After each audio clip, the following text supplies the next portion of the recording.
Ready? Okay. Barbecue on our faces. Welcome, yeah, we have barbecue sauce. Welcome. Today is the Board of County Commissioners work session. It's Tuesday, June 13th, 2017. We just had an employee appreciation picnic, so we had barbecue. So if we have barbecue all over us, it was a good picnic. So we are here, and before us now is the Snowmass Wildcat Basalt Fire Board presentation. If you'd introduce yourselves and give us a little information, we'll bring it back to the board for discussion, and welcome. Thank you, Patty. My name's Bill Boyno. I am the chair of the Snowmass Wildcat Fire Protection District. With me I have Ed Van Walraven and Kevin Issel.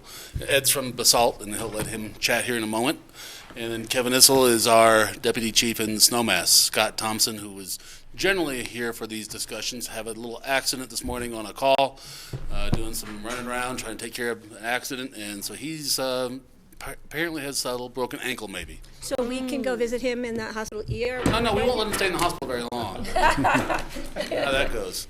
Anyway, sorry about his accident. Thanks for taking time to listen to us. What we're here today to do is to sort of give the communities an idea of what the fire districts, both Basalt and Snowmass, have been up to in the last few years. What's been happening is 3 years ago, Chief Stephen Souls left Snowmass, and we were in the process of trying to find a new fire chief. With my experience on Snowmass Council, specifically being regional discussions, RAFTA, working with Pitkin County, the city of Aspen, I sort of had an idea of why don't we look at taking our fire districts and maybe asking the question, could we move more towards a regional shared arrangement between Snowmass district and the Basalt district, because we adjoin each other and we have a lot of very similar needs, and we were at the time in our history where we needed a new chief. I've known Scott Thompson since he was in Snowmass as a firefighter many years ago, and he has now been in Basalt for a number of years. And we sort of came to a, hey Scott, what do you think about working with Snowmass? He then went to his board, and I went to our board, and we had a discussion of, could we even think about taking a step towards doing some things regionally, maybe saving some administrative things and efforts that we are so small we can't do individually, but as a team, maybe we could do some stuff together. And so for the last 3 years, we've been working in that vein, testing the grounds of, talking about consolidation of the districts, talking about other things. We have gone as far as needing things like a human resources person, because we're so small individually we can't do it. But together, we felt we could do this because one person can do job for both districts and maybe start combining some stuff. So we started that process, and we're looking at what we call low-hanging fruit. What are other areas we can do? This has gone very well. We've worked well with our staff, our community, and we're slowly moving into this next step, which we're talking about a fire authority. Fire authority is the next potential phase, and we're doing it very slowly. We've worked with Shirley Tipton, who's helped us, who used to do things as a county commissioner down in Durango, and she's helped a few of those communities put together consolidation efforts. So Shirley worked with us for a while. We've been working with an attorney fellow named Bob Cole, who you folks might recognize, who's also done a number of these things. And we've looked around the state and around the country for what are good things that communities are up to, whether it be because they're looking for money and trying to expand their community's needs without spending a whole lot more money. And so we've sort of taken this approach. We've done a lot of research, and we're going to continue to do it. But basically the idea is, can we protect our community's needs, safety, fire, life safety, ambulance, that kind of stuff that we're doing now, and share resources? Specifically, do we need to all buy $100,000 trench rescue equipment when we're not all using it at the same time, but we can share it between districts? What can we do that can help each other? And so we've moved into this direction, and our boards have been very conservative and taking this very slowly, which we all know has to happen. You can't do these things overnight. My board members consist of myself, Brian Olson, Chief Brian Olson, who's the police chief in Snowmass now, longtime volunteer also, many years ago. Donna Aiken, who was a volunteer many years ago in the Snowmass Fire District. Irene Greiser, and Wolf Ginch, a contractor in the area. So that's our board, and I just wanted to introduce those names so if anyone in the communities know these folks, they can go ask them questions and what's going on, come to our meetings, talk about it. But we're finding this as a very good process to move forward for the next couple of generations of our community's safety. So I'm going to pass it on to Ed, but we're trying to figure things out to make things better for all of us without going down the pike. Great. We're just trying to let you guys know in the community know. Just to keep us in the loop. Okay, Ed. Hi, I'm Ed Van. Thank you. Thank you for your time. I'm Ed Van Walraven. I'm the president of the Basalt Fire District Board. And as Bill mentioned, that our board members consist of John Young.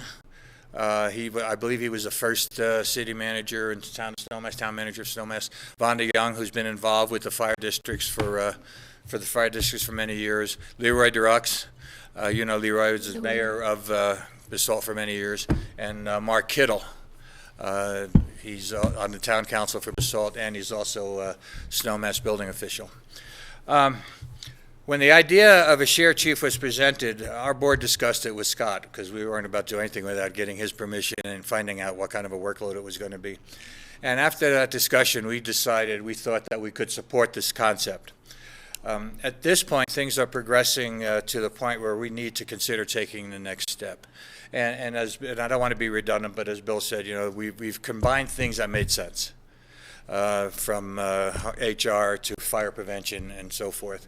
And therefore, we are here to update you in person. You know how rumors around the valley can spread, so I just thought maybe we thought we'd be here to tell you exactly what's going on. But not only that, but we want you involved in the process. We want your feedback. If there's anything that you see from your end that may be different than what we see, because we're seeing it from basically the fire department, firefighting operations standpoint. But if you see something from your end, we'd love to have your input. From an operations standpoint, this thing makes terrific sense. From combining forces with the training, we can improve in training and fire prevention, life safety, firefighting, EMS services. These all can be improved during this process.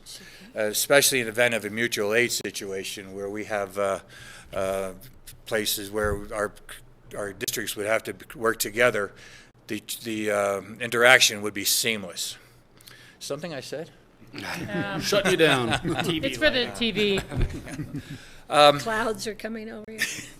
From an organizational standpoint, very briefly, as Bill mentioned, you've heard of the firm, was it Cockrell, something and Cole? The legal outfit in Denver. Bob Cole is the one that's helping us through this, and he's done all kinds of consolidations and authorities. And basically what we would be doing is we would be forming a fire authority. Both fire district boards would stay as they are in their entities, and then they would contribute to the fire authority, and the fire authority would be the administrative section or arm of the districts. So if, like in cases of the pensions and a few other things, the fire authority, and they would also collect the monies to give to the fire authority, the individual districts. And from that point, then people would become employees of the fire authority, although they would be working in Snowmass and Basalt. And I think Kevin would probably have a little better handle on that when I decided to stop speaking here. So basically that's it. The two district boards contribute to the authority, and then the authority makes the decisions for the districts. From operations, from purchasing, from HR, training, all that other stuff, that would go into the guise of the authority. And of course, the authority would consist of members from both district boards. And at that, I think. Okay, and then share after you, we'll bring it back to the board. Sure. Kevin Issel, Deputy Chief up in Snowmass Fire. I'm a transplant from Chicago. I've been here 2 years now, and really excited about the vision of the boards, the vision of the fire districts, and where this thing could go, and how it could potentially in the future affect possibly the entire valley. You never know. You just never know. So I think a lot of good could come out of it. We're sharing many of the things these two gentlemen have already talked about. And as we approach the formation of the potential for an authority, we just expect more and more and more great things. Initially, they inform us we may not see financial savings right away, but the expectation is down the road we will. And that's our vision, to try to provide the level of service we're providing now and make it even better in the future for maybe a less dollar. We can only hope. The entire valley's fighting the same threats. We don't have railways to concern about. We've got an airport. Wildfire is our number one threat. We've got our waterways that continue to be rescue threats for us. So that's our focus for the future. Right now, there's one fire chief, Scott Thompson. I'm the deputy chief in Snowmass. There's a deputy chief down in Basalt, and we work together as a well-oiled machine. And we're following the vision of the boards. And again, as they stated, we wanted to kind of draw a picture of where we are and where we're going for you guys to understand as we move forward in the future and things become more public. Great, thank you. So I'm going to bring it back to the board. Greg? I was going to ask, so you're already working together. You mentioned that there's already some coordination and obvious synchronicity there, synergies.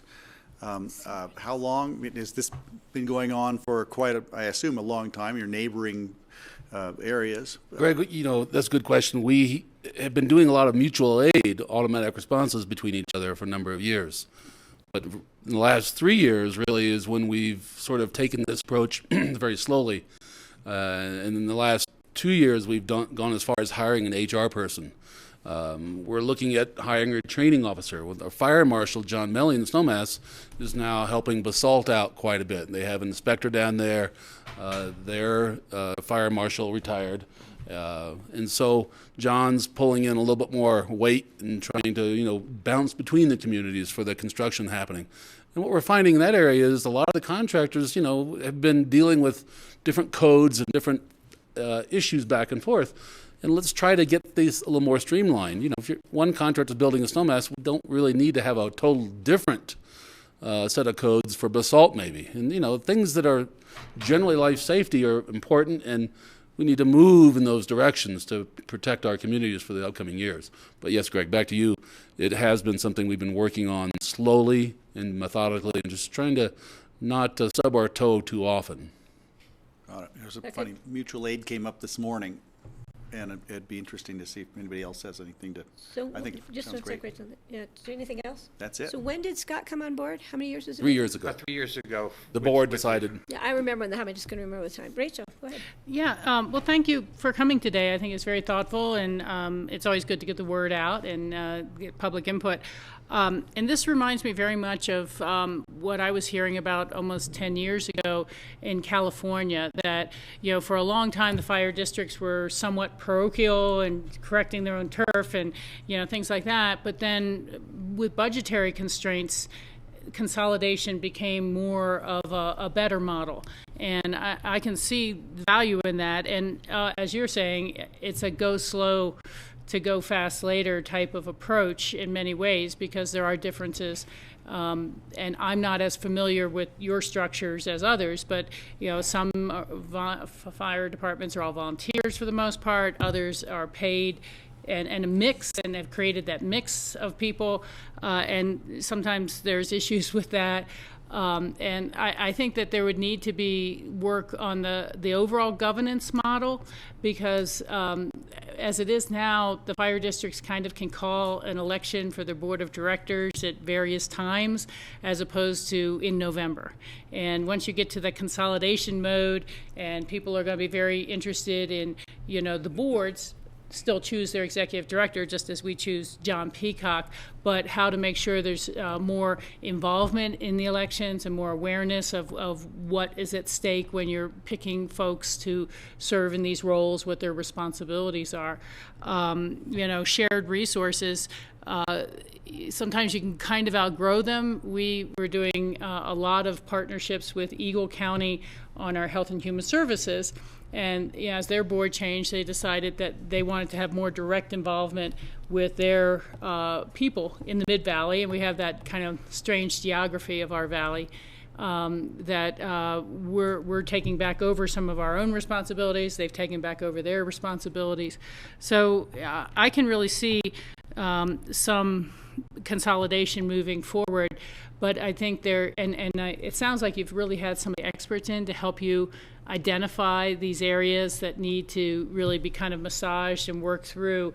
But yeah, we've certainly at times with you, Eddie Van, heard about how to strengthen our code which places should be sprinkled over which size and things like that. And so it just sounds like exciting work, and I really encourage you to continue to keep looking at that and how to get everyone somewhat lined up. Yeah, go ahead, Eddie. If I may just address one thing. We're going, you mentioned consolidation, I want to make a little bit difference here, and it's recommended that we do the fire authority, because a consolidation takes a lot more effort and voter approval and all of that to consolidate both jurisdictions. With a fire authority, it could be done administratively, and if for some reason down the road this is not working, like you're saying with Eagle County, we can just say, okay, sign a paper, we're done with this. We'll keep track of our resources, and then we just split them up at the end, and hopefully it's amicable.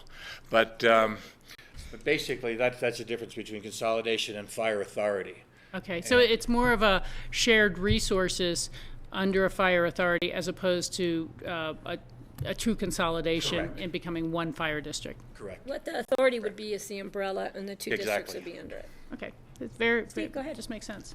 Has there been any problems with the Basalt district being based mainly on volunteers and the Snowmass district mainly or entirely based on professional firefighters? I think Rachel brought up a great point. The cultural differences, we're addressing that on a daily basis. And are there tense moments between the full-time aspect employee and yes.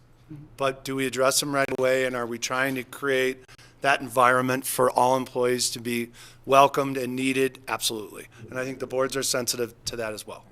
It's a great point. Yeah, we do inform everybody of what's going on within the departments, within the jurisdictions, and up to now, we have had support from the volunteers and the paid staff both. We have those focus groups that they come together, and we sit down and discuss a lot of these issues that you are thinking about and that they're experiencing. So we keep them more involved probably than other parts of the community, because they're the ones that are pulling the weight and getting up at 2 in the morning or 10 in the morning and running to the calls. And so we need to be as conscientious about their needs as anyone else's, if not a little bit more. Anything else, Steve? And with the new construction in Snowmass Village, has there been any opportunity for, I don't know how you're dealing with all your equipment, if you're able to house it in your temporary place, but has there been any opportunity for the two districts to cooperate to help you out during the construction project? Absolutely, sir. Just an example, just yesterday we ended up having to haul a bunch of fire hose down to Basalt Fire, wash it down there and hang it to dry down there because we don't currently have the facilities in place. So again, that's just an example of how we're sharing our efforts on a daily basis. Even Aspen Fire, we've reached out to them. We're storing vehicles in one of their stations because we don't have the room right now. So we are going through a dramatic transformation with the fire station being torn down, for sure. Oh, yeah. We can relate to that. Yeah. We're under a bar in Basalt. So. Yeah. Anything else, Steve? Well, I was picturing, I know I've always been confused up on Upper Snowmass Creek, who's in which fire protection district there, which I think the Snowmass Wildcat district goes down. It goes down to the road, the Snowmass Creek Road. Down to the road, so there are people on one side of the road are in one district and people on the other side are in the Basalt. But for many years, as you may be aware, we've had a mutual aid and an understanding that if there is a summertime call, Snowmass will come down. Wintertime, Basalt, so we've been sharing those over the years as it is. Yeah. And so it can be confusing, but at the same time, we don't believe we've lost abilities to take care of folks, anywhere we are. Mm-hmm. And actually, in that substation there at the bottom of the T at Snowmass Creek would be closer to a lot of that than even the the Gerboz station that you have. Correct. So, yeah, the more cooperation you have, I see there's benefits all the way around. Efficiency is the key word here also. We've become more efficient. Well, and, go ahead, Rachel. Oh, I'll speak. thanks. Sorry, Patty. One last kind of thought, and again, for the public viewing us as much as anything, there was an announcement that this was probably going to be an average fire year by someone in the state. And then today's paper is all the fires up in Rangeley and Meeker and in Grand Junction because of the high winds, knocking power lines down, everything like that. And it can just change in a heartbeat with our temperatures and lack of rain. And so I really think that this is great. It could be great for cross-training, mutual aid, everything like that. But the other model is kind of in human services, again, where somebody may be getting child care assistance or someone may be getting supplemental nutrition for their family. And we like to have there's no wrong door. So no matter what door you're coming in, you're going to get what you need and you get sent to the right people. And I think that's kind of what your answer to Steve is about. There's no wrong door when someone calls in a fire. Right. Thank you. Well, and I'm sure that you are aware of my family relationship with fire departments. Really? It's my understanding that my father-in-law, Willard Clapper, was the one who created the Snowmass Wildcat Fire Department District, and he was one who initiated the mutual aid agreements valley-wide. So cooperation in this valley is of great importance. As you said, we don't have all the resources we may need in a time of emergency, and I think we do, and we have a history of great relationships. And since you guys, when bringing Scott in, which has to be very entertaining for all of you, it's such a great guy. Yeah, so bringing him in to oversee, and at first when I read about that, I thought it would be interesting, and it's worked out really well. So what you're looking at makes great sense, and I don't know the technical issues to creation of an authority, but I'm sure if you need our assistance, you will come back, and we will be more than willing to see what we can do to help, and helping it get out there to the people that are, that are directly involved, the people in both of those districts, your constituencies. So is there anything else we can do to help you? And Just be aware of what's going on, and if you have feelings, comments, issues, thoughts, please inform us, let us know, call your board directors. And vice versa. Right. And so, no, it's a challenging time. And this is, again, a model that has been duplicated around the country, and Makes Poudre sense. Valley and a bunch of other places have been doing this already. And so we're just trying to take that next step and see what we can do to See how it works. enhance this. I think Rachel has. Yeah, I was just going to say that if you're ever trying to have a large public gathering or something, or you have things you'd like to get out, we could probably do that with Pat Bingham in our public relations department. So that would be And help get some it way out to to help those. you spread the word or let people know if you're having a large meeting or anything. Very good. Greg? Thank you for your time. I was just going to throw in that as we're, I'm in Brush Creek. You guys have responded to my house years ago, and I appreciate that. Greg, you had I'm another look- fire? We had a chimney fire. Yeah, chimney fire. I'm not going to bring up Started old one I started. history. Actually, I did start that one too. You can join the fire department. I confess that when I was 6, I started He's not a allowed to fire carry matches. on Butte Avenue when I was 6 years old. It taught me a lot, really. The question was, as we're looking at fire season approaching for wildfire, it's on my mind all the time, looking at the rate of growth, the foliage is coming up so rapidly, and by late summer, I'm just wondering, what are your PR initiatives? What are your initiatives to reach out? As probably with every fall you do this, but what's on tap for public awareness about wildfire? Well, Pitkin County has had a very positive role in that, helping us get that message out, and done it very well. You have staff working on it. You and Kevin has been working with those folks. Kevin, do you want to take that softball? And The Yeah, flyer just came out too. We have that. Yeah, Pitkin County's put many advertisements out. It is our number one challenging aspect of this valley. We've already had 3 or 4 wildfires in the valley. You may not even have heard about them because we were able to get enough resources there quick enough to keep it from getting too large. Our fire marshal in Snowmass is very involved throughout the valley with fire mitigation, helping homeowners make sure they understand the clearances they need around their structures. But somebody brought up about the construction and the building that's going on. The more we infuse homes and businesses around our wild terrain, obviously we have that urban interface challenge that we're always looking at.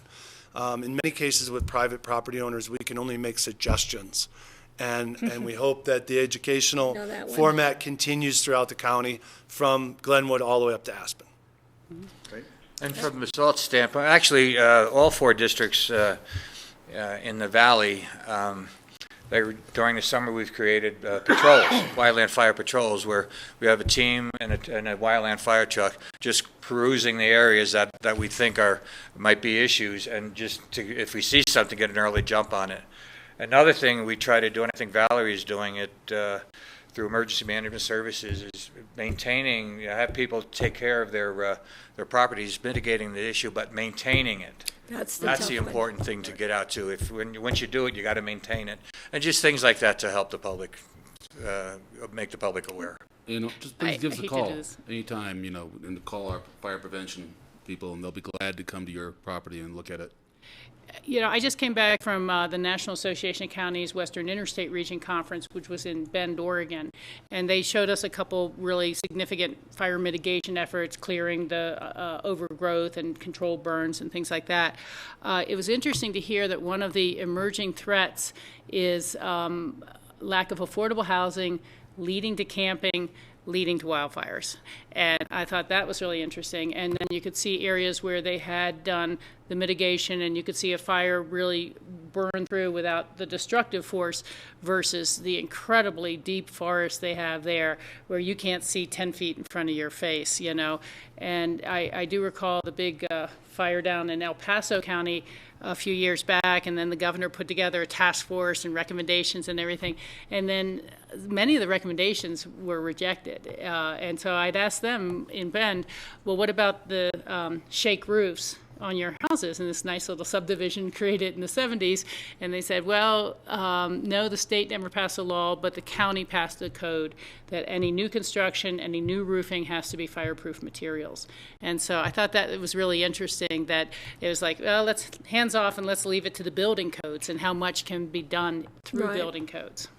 They did a project just real quick in Big Bear Lake. They did a neighborhood assistance with the national forests, the local jurisdictions, the state, and every house, because I walked the neighborhood, every house, every roof no longer has cedar shakes.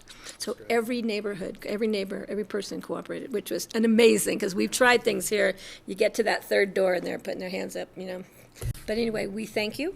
Well, thank you And very please much. let us know what we can do to help move this forward for you, and if there's some steps that the county needs to take on behalf. Appreciate your time. Thank you, gentlemen. Nice to see Thank you all. Take care. Appreciate you coming in.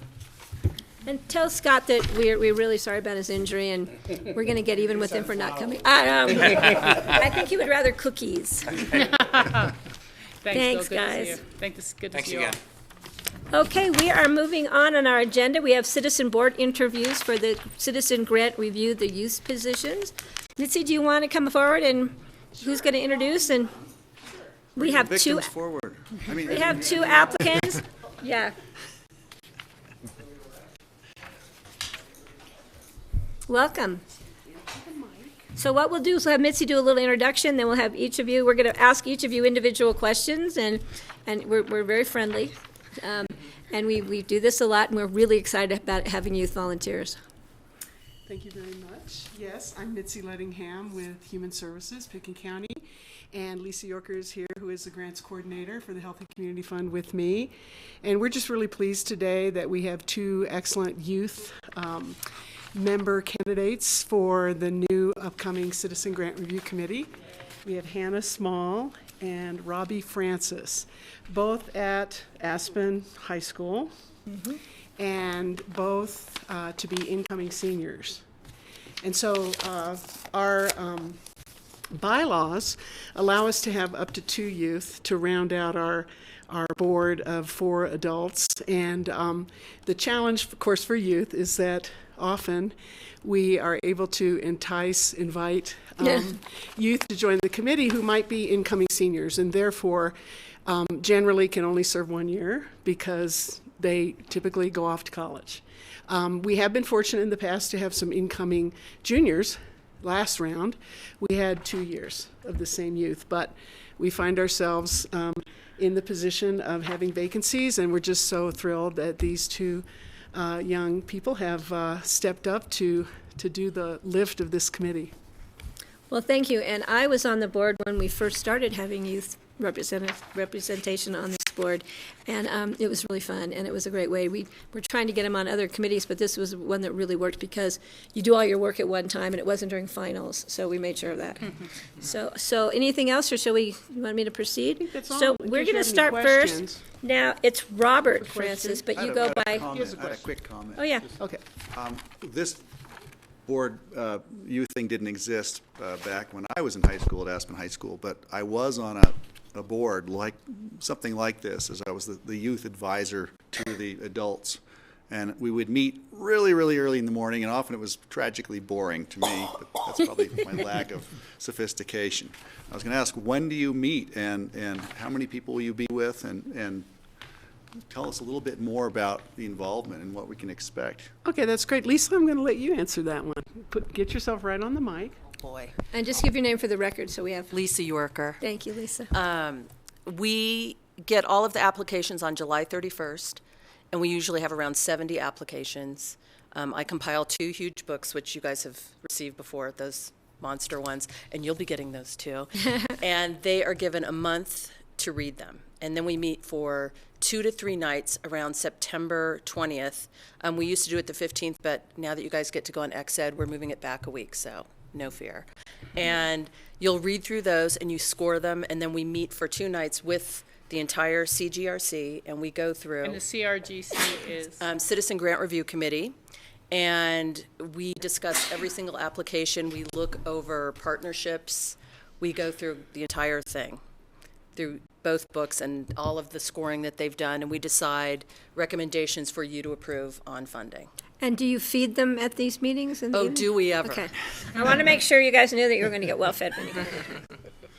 Anything else, or can we go ahead? That's it. So, Thank you. do you go by, what do you go by? Robert? Was that formal? Robert, Robbie, it really doesn't Robbie? matter. And you just didn't want to think if I called you Robert that you were in trouble?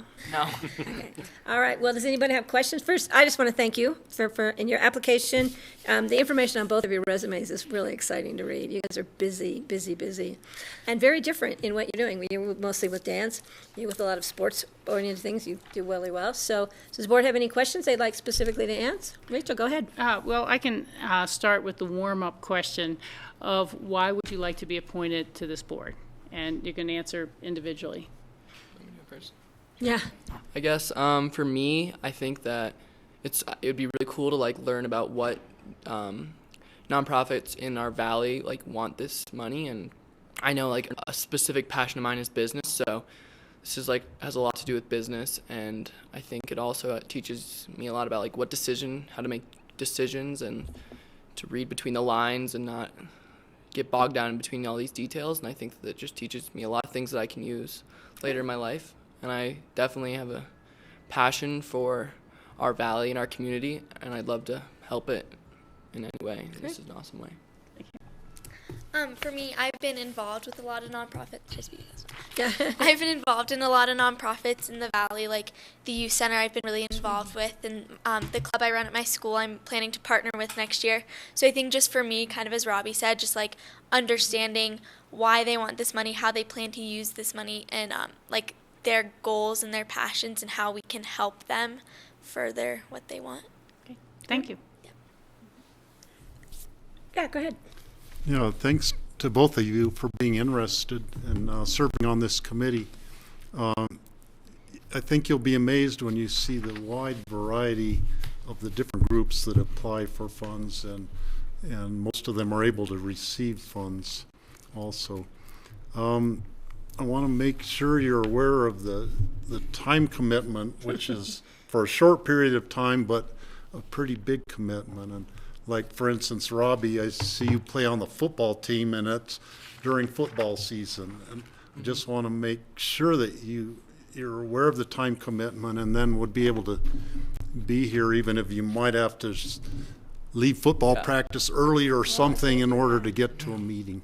No, yes, I'm definitely aware of that, and I know that me and my coach definitely are able to work whatever we need to work out in order to make this possible. It's good. It's good. Strengthening though, just carrying that book around that she's going to give you. Your coach may have you using that out of football. We're going to watch for it. Yeah, Greg. I was going to say, I hope Yeah, totally, very impressive resumes. It's really fun to read all the things you're all doing and how far along you've gotten in these pursuits and how much you accomplish. I was going to say, if you could just please write a manual on how you manage your time to pass to my kids who are a few years behind you, that would be much appreciated by everybody in the school. Because it seems like you two are able to get a lot done, and it's really great to see you coming on and helping us. And another thing, too, we don't have any other applicants. I know somebody's phone's ringing in the back there. Is that you, Mitzi? But just ignore it for a few Yeah, minutes. I just wanted, because everybody's looking at their table, but know. it's not bothering us. Sorry. I just wanted to let you know, it's not bothering us. don't know. What I think that would be helpful for us is to look for juniors or somebody coming up in the class as you get through this process and maybe then pass this along to them, so next year we have others that are interested. But now I think you're the only two applicants. These are for these two Correct. positions. Correct. And I don't think we have anybody else coming forward, so, yeah. I just wanted to follow up quickly on Patty's point that a great way you can help certainly is to help us recruit the next ones. Yeah. Right. You know, and that didn't occur to me till you said it. Yeah. Thank you for That's bringing usually that Greg's. up. I stole it from him. And so. it's sophomores, not just juniors. That could be, it could be people coming into their junior year or people going into their senior year for next year. Yeah. The one thing I'm thinking, too, going into this, and you may well already do this, but I think it'd be very helpful to give a demographic look of what we see in our valley to everyone who is receiving the booklet. You guys both use the term the money we give folks, and I think we tend to think of it, and nothing wrong here, but we think of it as support. And those groups are part of the fabric of that safety net of care in our community. The percentages we give can be very small to some groups, but help them leverage. And we all know there's a little bit of that National Enquirer view of Aspen that everyone must be wealthy and, you know, so on and so forth. So it's very helpful to have that demographic view through Nan Sundin and others of how many of our folks are really just barely above the poverty level or qualify for other services and things like that. So these are discretionary dollars the taxpayers gave us for these purposes. It's different from federally or state mandated services that we offer through our human services. So I just think that a picture of the Valley health or the Valley demographics would be very helpful for the full committee, including the adults, to have in mind as they help evaluate these programs. That's a good point. Thank you, Patty. Thanks. Okay, now I have a question. Do you have questions for us? Anything we might be able to help you with, or anything you've been thinking that we as commissioners can answer for you? Any questions? And I do come to the football game, so I'm You watching do? Perfect. I don't think so, no. I don't think I have any either. No. No. It's fun. It's a fun group, and it is, like we said, it's consolidated, so there's a lot of time frame, and then, you know, we encourage you to follow what these organizations, these nonprofits do throughout the year, and I think it's great, and we'll be getting back to you really soon. We'll bring it back to the board. We have to do this in a public session when we actually do the appointments, so, because that's part of our requirements. Steve, did you have one more? Yeah, I looked at both of your resumes with great interest because you've both done really interesting, very lots of diverse. interesting things. And Hannah, I noticed that you've been involved in exchange programs with Italy, Germany, Cuba, and France. And I was curious, do you speak any other languages? Yeah, I'm taking French and Spanish, and then I'm taking sign language online. Oh, fantastic. Good for you. Yeah, that's great. That's great. All right, well, we thank you. And you're on summer break right now, aren't you?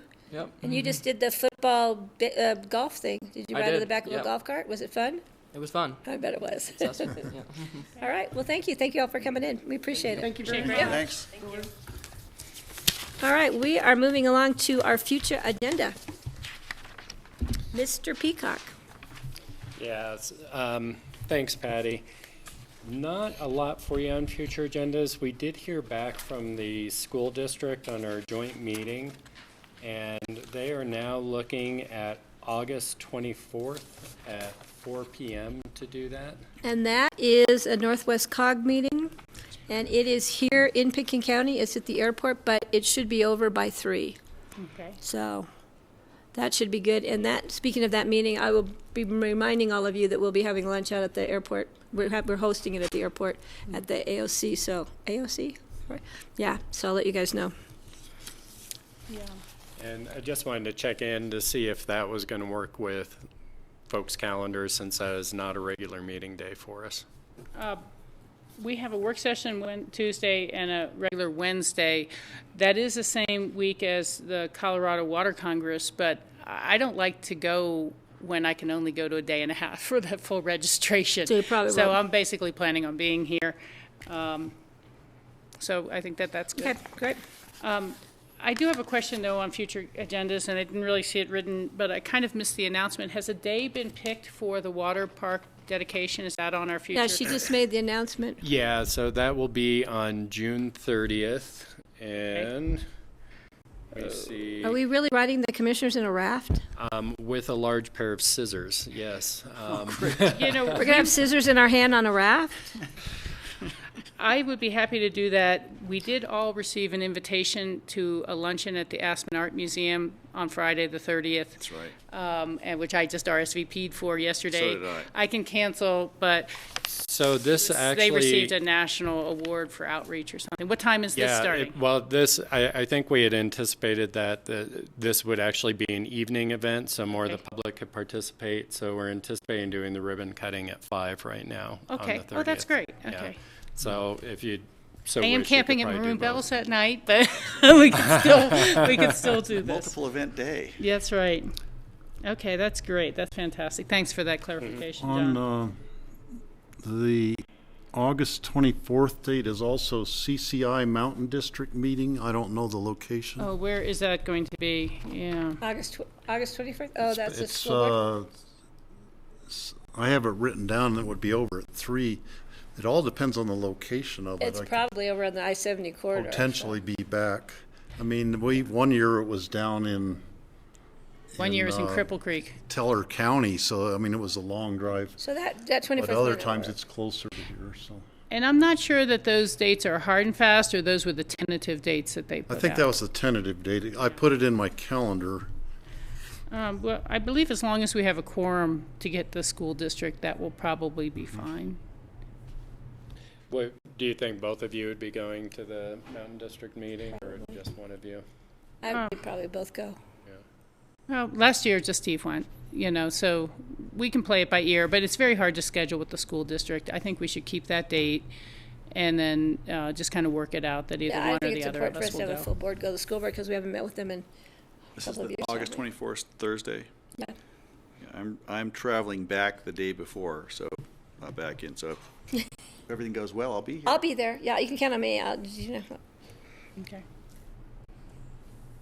Okay, anything else? School board. I just want to, I don't know how I did this with my technological expertise. Did I send out to everybody a Google thing about that EOTC meeting? Yeah. All I did was put it in my phone on my schedule. And all of a sudden it went bing to everybody. And I don't know how that happened, but I have had responses from everybody. My phone has been going nuts. Oh, I can't go on that date. It was the EOTC special meeting they're trying to schedule for September It had the 14th. wrong date on it besides. Yeah. there's also- Yeah, it said March something or other. Yeah, I know. I don't know how that happened, but I just responded to the thing I got from John Kruger and put it on my phone. So I'm going to have to make a major apology at the OTC meeting because people have been responding all over the place. I don't know how that happened. Yeah, it was luck of the draw. Technology. Is there anything else anybody has for future agendas? Well, just for everyone's information, unfortunately, I have to miss the EOTC meeting this Thursday because we're going to a wedding in California, which is on Saturday, and we're going to be en route already at that point. And just a reminder for the board, I also will not be here for the OTC meeting, but I usually just sit in the back anyway. Then be quiet. So you'll have Phyllis or Brian there? Brian will be there for sure, yeah. Okay. Anything else? Yeah, go ahead. I guess it's mostly that relates to the EOTC meeting. It could also come under legislative updates, but I'm under the impression, I got the information from Dan Blankenship, that the state is beginning to look for comments for the Blue Book for the initiative that is supported by John Caldera the Enterprise Institute for transportation funding, and it said that they may or may not pull the trigger on that initiative in 2017, it may be 2018, but that transportation funding initiative is for a $3.5 billion bond with no new revenue source to pay for it. And then it would be up to the state legislature to find the $300 million a year payment each year. And so there's a it's crazy given our state budget, which we know it has a real potential to hurt school districts, you know, or if you look in the down years that we had after the recession and the state had to sweep the severance tax every year. And so it makes me wonder, should we be offering comments as well about our concerns about what that would do to overall funding? I mean, one of the things we've been working on through CCI and others is to get more money for county admin for human services. And once you have bonded debt, you got to make that payment, you know, and it really could wreak hell with the state budget. And so I just wanted to pass that along, but I think it might be something worth mentioning under new business at the EOTC meeting. Well, you're going to be there, right? I am going to be there. And, yeah, I think that's something you should bring up. We should be talking to Brian Pettit. Yeah. And we have an EOTC prep later today. Okay. So we'll yeah, be sorry able to about talk that. about But, it. No, that's okay. Well, there wasn't a lot of time scheduled for it. Anybody else have anything to bring up? And we are a wee bit ahead of schedule. We have about 10 minutes. Do we want to see if there's anything else we want to clear? We've got a bunch of open discussion items. Well, do you want to start with open discussion? Are you okay with that? Yeah, perfect. So I'll go ahead and start with open discussion. I need just a second to pull up my notes. I believe the first item is the oops. The letter in here from the district attorney? Yeah, the letter from the district attorney, and the district attorney submitted this partly at my recommendation. Just for the record, he will be here in front of you on July 11th just for an introduction. The matter in his letter was one that I thought we could potentially deal with ahead of time. And what it is typically elected executive positions like the DA or such have a lot of discretion in terms of how they organize their offices and such within their budget. You know, they're beholden to the legislative authorities, the boards, for budget and appropriations and approval of FTEs. In this case, the district attorney is requesting to name a chief deputy district attorney in each of the counties that's serving. It's a title. It's not a budgetary request, nor is it a new position. Typically, this would be something that wouldn't come in front of the board, but there is state statute that the new DA is aware of and looked at and said that there needed to be at least some form of approval or recognition for the ability to basically give this title. And so instead of having them try and schedule a special trip up here, because this is, I think, a fairly easy conversation since there are no budget or appropriation implications, I asked him to go ahead and submit this letter to the board for your consideration. And if you do see fit, since there are no real budgetary implications to this request, I can send an email back that the board has discussed this and approved it. Rachel? You know, I was contemplating this last night when I was reading the packet, and I see two things. I'm not saying I would say no. I mean, that's really not it. But I think there may be future budget implications.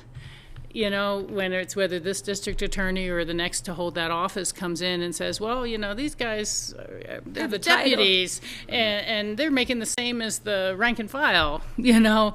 So, and I'm not saying it's a bad thing, because ending this turnover problem is very important, and it's a burden that all counties are chafing under, and asking that the state begin to support these offices more, that they support the public defender's office pretty well, and but not so much the district attorney's offices.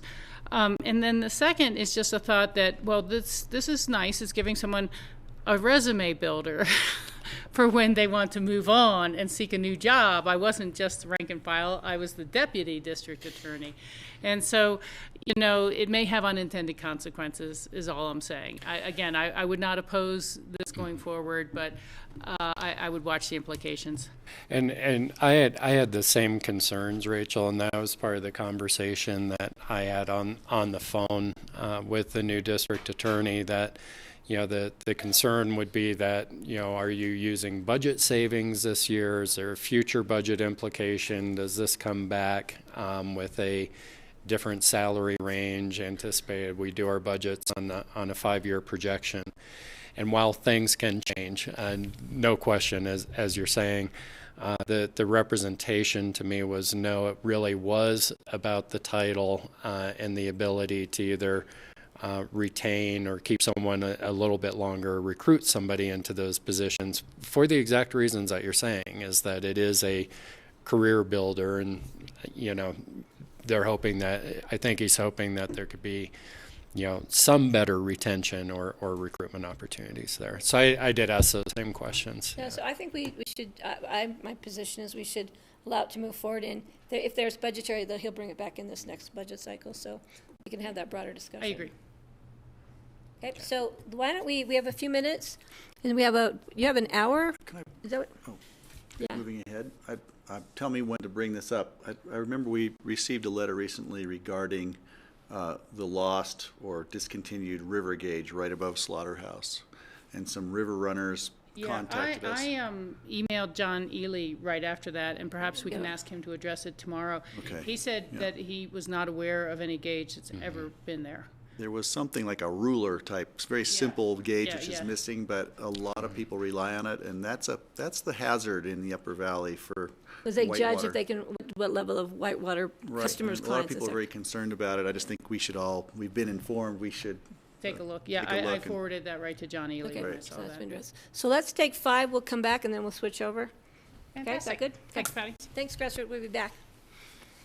Pat Bingham, are you going back to the office? After I talked to you guys at 3:30, yes. Can I give you this to take to Charlotte? How do I? I'm not going to trust it to Mr. If you're Peacock. waiting just to talk about the 5 minutes at the River Park, maybe we could bump you ahead of. Well, Lisa was He has all day.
Yes, I do. Can I start on that? Yeah, go ahead, because we're going to roll. I'm going to go ahead and reopen the meeting. Ready? Okay, we're bringing everyone back to the Board of County Commissioners work session on Tuesday, June the 13th. The next item agenda for us is I can't believe it, it's the Energy Code Addendum discussion, and this is what Fourth, fifth, yeah. sixth. Well, It's in a let's count series back of, last yeah. year. And I'm sure we'll have more discussion because this is a very important and complicated, complex, technical item. All right, so please introduce yourself for the public, and we're ready to go. My name is Brian Paula. I'm the Chief Building Official of Pickens County. August has Resource Engineering Group. Thanks for joining us again. Thank you. And I'll take just a moment to bring up these slides. Uh-oh, why is it asking for a password? Is that normal? I don't know. John, do you want to see if he needs a...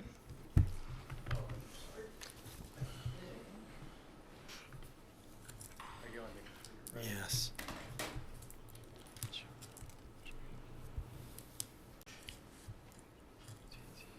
Uh-oh. Well, I can start with the introduction while we try to bring this up. Okay. The purpose of this work session is to continue the discussions from May 9th regarding the proposed local energy addendum which will accompany the recently adopted 2015 Energy Code. On April 25th and May 9th, the BOCC reviewed the full PowerPoint presentation on the building-related issues, but we did not have time to fully discuss the REMP. So today I've brought the specific 6 or 8 slides to talk about the REMP in the background, and that's what we'll be bringing up here on the slide in a moment. And then at the end, I'd like to go through the discussion items once we kind of have a better understanding and feel for REMP and how we arrived at our... Sorry, guys. For some reason, we don't seem to be hooked up. Is that... Is this it? Figuring it out. Okay. Yeah, we'll just keep moving because we may not get it back. So Okay. we'll have to see. And everything that we're going to talk about is in the packet, but it would be nice to have it up on the board. Yeah, we're resolving all of the issues that we won't have any issues when we move into our new building. We find new ones every day just to keep everybody on their toes. So one of the discussion items that came up last time we met was on the term duration. Yeah. And I went ahead and put a little definition in this presentation on the cover sheet on the agenda item summary. Duration or derating factor. In this circumstance, it's the percent of reduction applied to the actual 100% energy offset cost to produce a number that can be adjusted in future adoptions to eventually achieve 100% offset. Great. So now do we have to have a password to go in? And if you go to your presentation, Okay. it should be up. Perfect, thank you. Are you our new IT director? I can't get in without, You can't get it into the... Password here. I think just hit the arrow. just hit enter.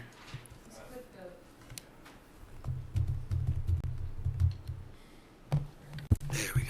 Okay. Sorry about that. Thank you for that definition. Does that help Yeah, in yeah, understanding where we're heading with that? Yeah, what does that word mean? And when we get into the slides, I'll show you that the example we used that brought today's numbers back to in line with current, what we're charging right now for snow melts and pools and spas, is right at a 50% duration. So we can talk more about that when we get that slide up. Great.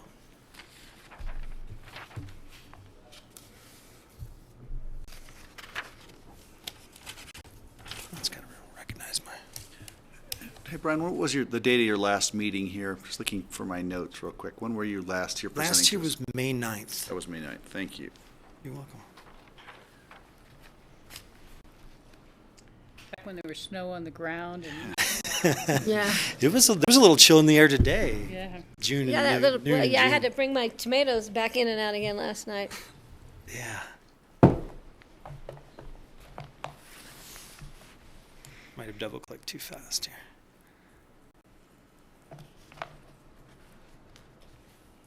Now I'd go to meeting. Well, it's just being contrary.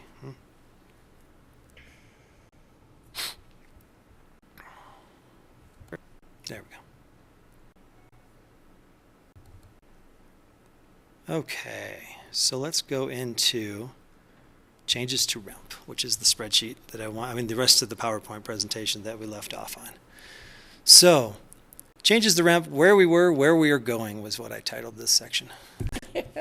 Ramp. We took, When will we get there? and when will we get there? That's true. Mid-year 2017. We took the original background calculations and updated them to current costs and offset values. So that was what we were kind of directed to do, was kind of take a look at what REMP was doing, whether we still agreed with the background math, which was based on offsetting the cost to install the PV system or the solar system or whatever source was being used for that offset, and using that to calculate the dollar amount required to pay for that offset. Oops, jumped too soon. Then we took the original principles and combined them with the new values to establish a new REMP calculator. So the new values are based on what it would take to do that offset on site instead of at some other location, and that was the number we came up with for the calculation. We took the new dollar amounts and prorated them, or derated, not prorated, I should have changed the slide, then back to current day calculations as a starting point with less sticker shock. We can now decrease the deration percentage as we choose to work towards the true 100% offset for external energy consumption. We also added a calculated value for internal energy use, which was that number we talked about based on that chart that showed that upswing in the larger houses. And we threw in a number for heat tape on people's roofs, which was kind of an issue in this area that people were putting miles and miles of. Go ahead. In the memo, I thought it was 4,000 foot house on your second to last bullet point. It is in the summary, and that was the direction that the board gave us. I should have changed the slide. Okay. This is the original PowerPoint presentation, Okay. so there's probably some Okay. slightly different, but we did talk about that. That is in the AIS cover sheet in the cover memo. Yeah, I just wanted to make sure I wasn't. Definitely caught that. Good catch. The REMP worksheet revisions, the goal. This is something that August and I sat back and we wanted to be able to kind of give a narrative to what we were doing in the background, all the math and all the charts and all the things. So these next slides kind of explain behind what we were doing. The primary goal of this effort was to bring the calculations up to date with changes in the system efficiency and cost. The team also reviewed the original calculations to understand how they were developed and make any corrections to make the tool easy to update in the future and reflect changes in the price of renewable energy or other new information gained over time. So the calculation cleanup was variables are now adjustable and visible, so we now have that background information all on a spreadsheet that we can go in behind the scenes and adjust that deration factor. If we find out that the cost of solar goes down in the near future, we can actually adjust that multiplier. And so there's ways that we can go now and edit this and not have to have a mystery behind that. And the energy use numbers themselves too. I mean, that was all just buried in notes and different meetings from over spanning 2 decades, right? And so those are all now visible on a calculations page. And they're not by the public, of course, 'cause it'll be locked, but they're visible to the public and then adjustable. So say, for example, like the heat tape, which is a new one, or the house size. If we could maybe use this to spur some good monitoring, programs, maybe Corps or the county or somebody, or even a private person could go ahead and fund a little study to no, I want to gather more data and prove or disprove that number more concretely. Great, then we could come to consensus and change those input numbers. So all of the input numbers to the calculations, whether it's the energy consumed, the energy produced by a renewable, all of that is now, basically trying to daylight it and make it adjustable, make it discussable, versus just a black box.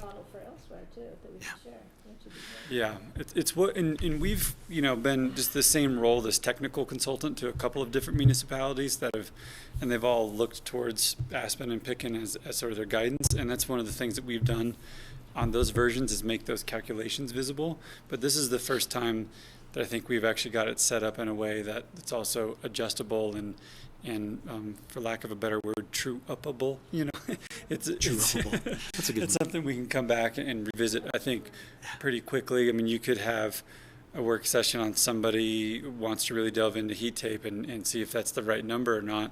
Somebody could do a study, present it, and you guys could change that one number without having to revisit this whole ball of wax again. Quick question. Just when you're speaking about heat tape, I know I'm familiar with the popularity now of hot edge, which I don't know if that is similar enough to heat tape. I was just assuming it's the same thing, but maybe you guys are treating it differently. And how do you? It's all linear feet of the actual tape. Linear feet is the same wattage. Actually, it's wattage. We're doing it per watt. Right. per watt. Okay, so we're standardized. The hot edge is something you apply to the leading edge, like a copper, looks like a copper edge to the roof. It's electrified and. Yeah. So that, right. So like there's biland systems that are more of a square. There's some of it that's, what we call heat tape, which is really like a wire rope. It's not really a tape. I don't know why that phrase is even. Used to be, right. Yeah. I mean, it's kind of all evolved. There's all these different products, but we're doing it so per installed watt. And then and we're getting into the specifics, but there's also some implied, kind of like with snowmelt. You can, once you do snowmelt, to be part of the rent program, you've got to have sensible controls on it.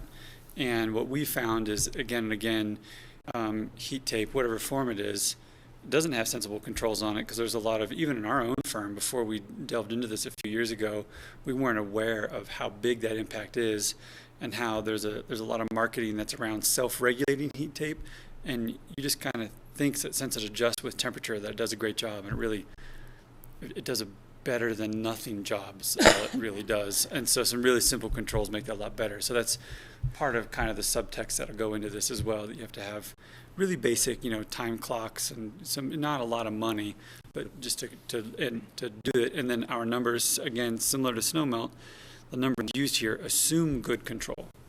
Like we certainly have clients, and particularly commercial, but clients that the way they actually operate their snowmelt is much, much greater than the numbers that are used in the spreadsheets. But we're trying to be egalitarian, and you can't have Brian and his team going around and checking the actual set points after construction on everybody's snowmelt. So you're assuming they follow the guidelines and do it correctly, and that same philosophy was applied to the heat tape. That's incredibly important, if I may, that, how many times have we been embarrassed to find out that the heat tape in one of the buildings in town was on through the summer? Yeah. And it's shocking and it's embarrassing, and there ought to be It causes fires too. I mean, it's well, dangerous. it probably leads to fires, but certainly it's a huge waste of energy to be electrifying that in the summertime, and it happens. Yeah, and so I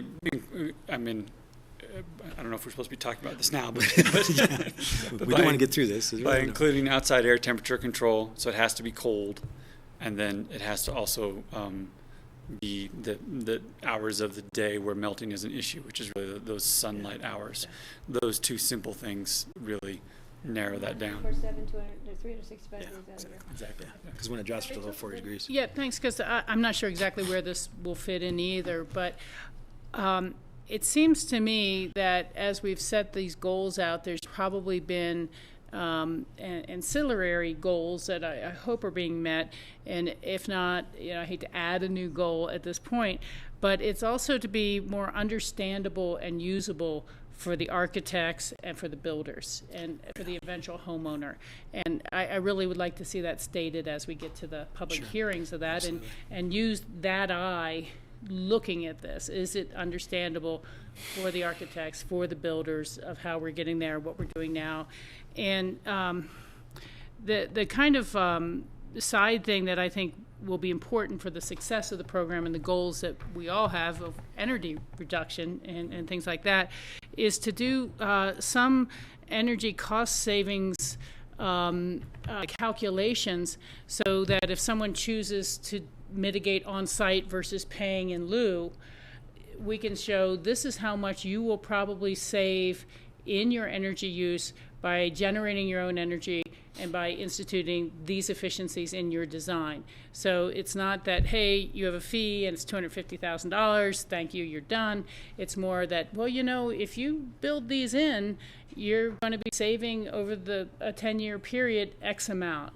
And I think that needs to really be there, because that, in a lot of ways, is the goal, is that the houses themselves are more efficient, use less, and let's help make the case to that potential builder, the remodeler, whatever, that you should recommend this, because here's the value you'll have back in your pocket versus paying this out and never having anything back in your pocket, higher cost. Yeah. So.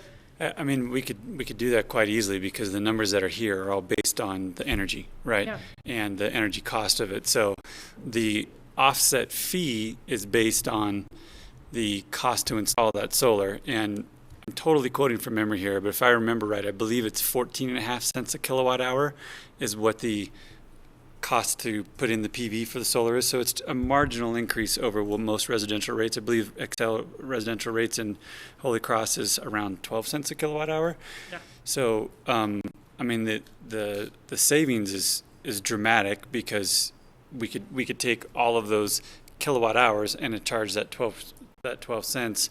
Another way to say it is it's the energy savings over a 20-year period would be almost the same as the fee.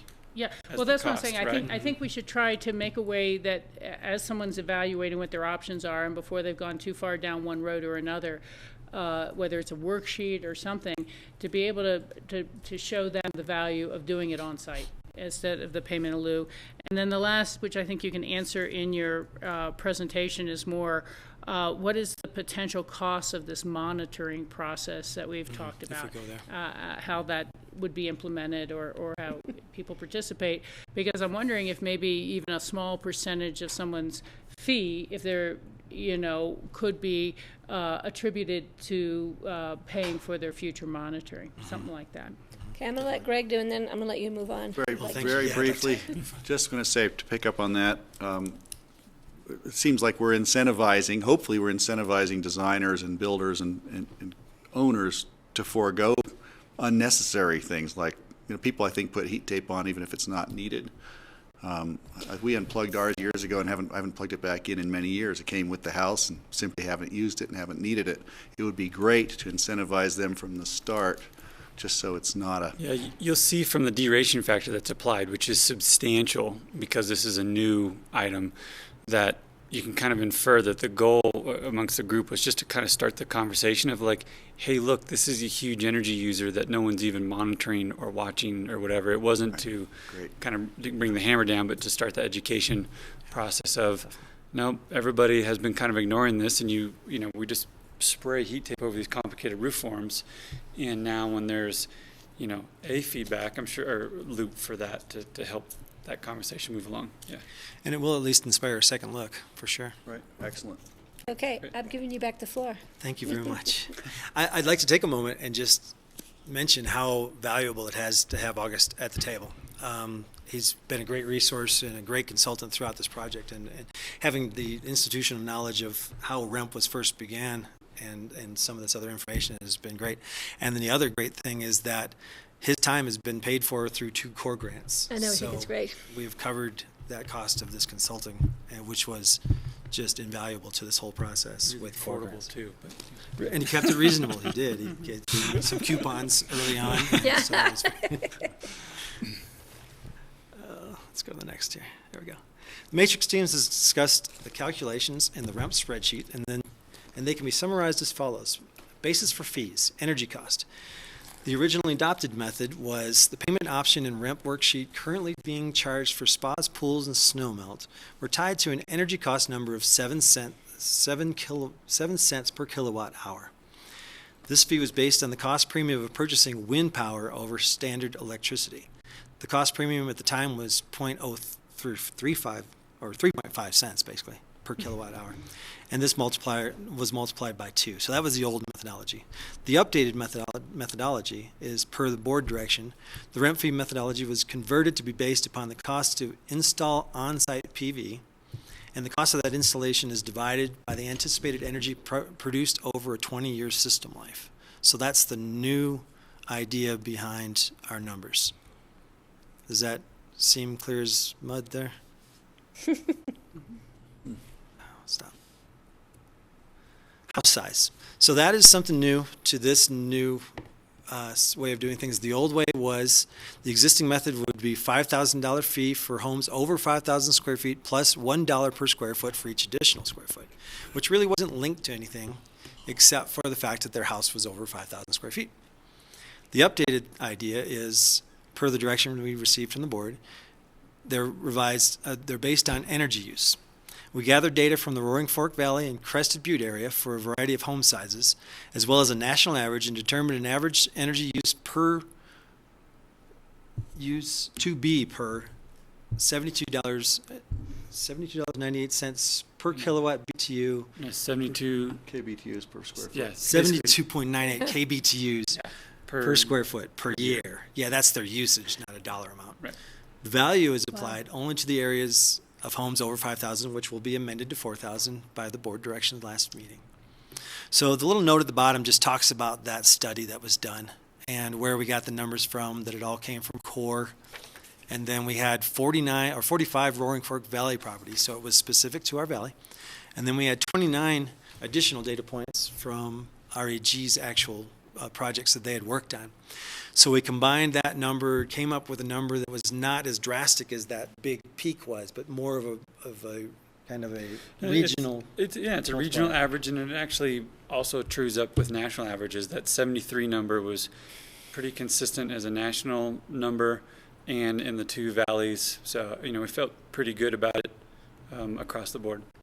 So we tried not to go too aggressively with that new number because it was a new introduction to a way of going after interior energy use, something we hadn't done before except for the dollar per square foot for those houses over 5.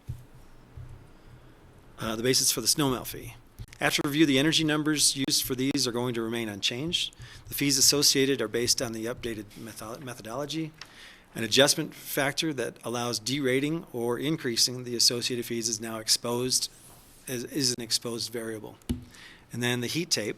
The energy associated with heat tape was modeled and compared against variable data. The heat tape consumes a considerable amount of additional energy, even when controlled well. The wattage of all installed exterior heat tape will be an additional exterior energy use, and the offset by the same process as the other exterior energy uses. And so the fee is each installed watt of heat tape creates a fee of $4.43 per watt. If it's not derated. If we don't derate it, right. So, and as a reference point, there's many homes that would have thousands of watts of tape, bigger home, right? That's what I was going to ask. It'd be nice to have some sense of what that will play out in. Yeah, and we brought the calculator, and we can actually do some numbers. We have we're about to get to a couple of examples of what this looks like in action. So the ground source, the renewable credits, we've revisited those. The updated calculations is based upon the installed system capacity. An adjustment factor has been added to increase or decrease the offset credit. So once again, that's that deration factor is shown. Photovoltaic method, this stayed unchanged. Solar hot water stayed unchanged. Yeah, all it did was just revise the cost to reflect current construction costs, which with PV has gone down considerably over the years, and with solar hot water has edged upwards. It's not drastically more, but it is more. And one of the questions last time we met was for whether or not we were comparable with the city. These numbers, multipliers, are the same as... Not the same? The solar hot water is the same. Okay. And then the PV has gone down. Our PV has gone down. Yeah. There's just a few-year-old number, but their philosophy is the same here. Right. If that matters. And they kept the old philosophy behind the numbers that we just got away from, and that old data. So, well, that's small. Oh, hopefully you have your printed copies. Not of this part yet. Well, Okay. except I can increase it some, and we can scroll through it. These are, you can actually read them. There we go. Yeah. Okay, that's not bad. So this is an actual home in Pickett County, and it was 13,000 square feet. So they paid the dollar per square foot, and that came to $13,000. Then they put in 6,000 square feet of snow melt, which is our cap right now. And let's be clear, this is the one actually submitted with permit, right? Yeah, this is an old calculation from 2013 Sure. somewhere. Yeah, 13, 14. A little ways back. 6,000 square feet of snow melt came to $216,101 for the rent payment. They also put in an 87 square foot spa, and that came to another $16,220. And they put in an 817 square foot pool, which came to another $117,703, which brought in $350,025.42 worth of rent. And if it matters, just for clarity's sake, there's also a third of that pool is indoors. There's an indoor spa and a package spa. And all those things are exempt under the methodology, right? Yes. Because indoor loads don't count at all. even if they're pools and spas. And an outdoor spa, if it's 64 square feet and package, doesn't count. So all of that was, in this particular property, was exempted from that calculation. So just the 300 and some odd $1,000 was their energy impact fee. Was, yes, how much exterior energy was being offset. Snow melt, spa, and pool, yep. Okay. So they were capable of installing 25 kW of PV down at the bottom end there and pay back 157, 184.62 of that to reduce their total payment to 205,840. And they wrote you a check for that. And they wrote us a check for that. And that went to Core.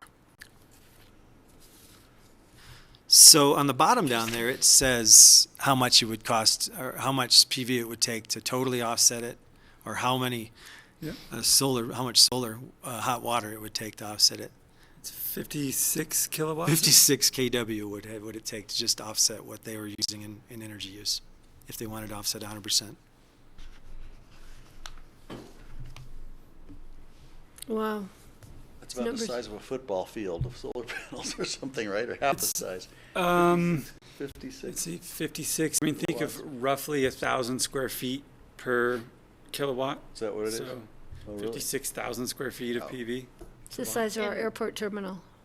Yes. Coming at a real rough math on a 13,000 square foot home, that total before the deduction, I was working with the $350,000 number, that would be about $26 a square foot.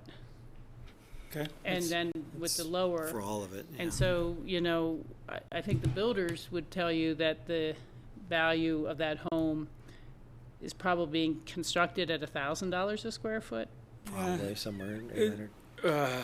Something. On that particular one, I would guess we had so much earthwork, it could be $1,200–1,300 a square foot. Yeah. The sales price, if it was for sale, which it's not, would probably easily bring in $2,500 a square foot. Yeah. So you can see that it's, I mean. Well, that's what I was just saying. It sounds like a big number until you keep it in context and proportion with the other house. values of the home. It's 1% of the sales price, is what you're Yeah. saying. I mean, the shoring Or budget less than on that home was like 3x that. Not before the foundation was started, Yeah. 'cause yeah.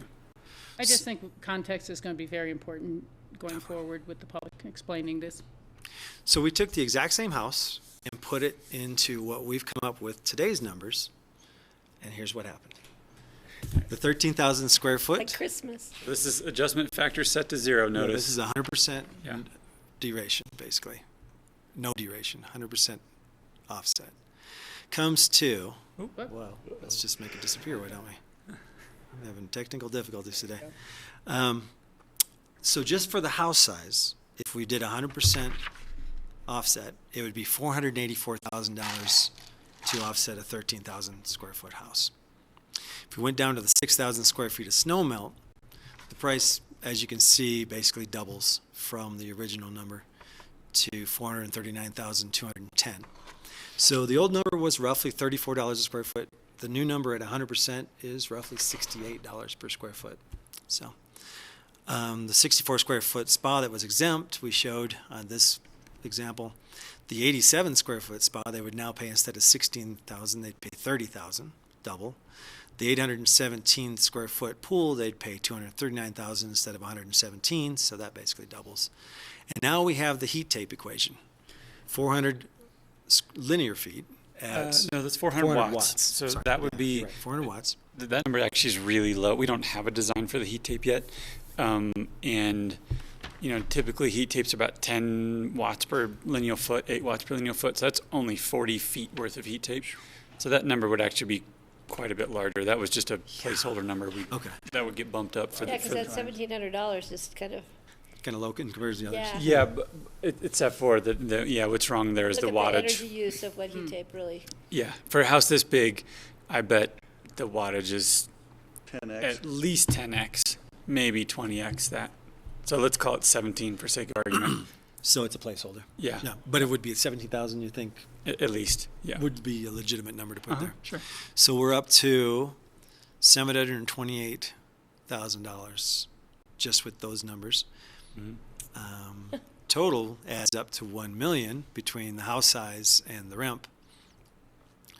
They were able to do the 25 kW, but their trade-off is a little different because we kind of worked with those numbers too to make them more in line with reality. It's the cheaper install cost. So you get a little bit less credit paid back or credit from that installation.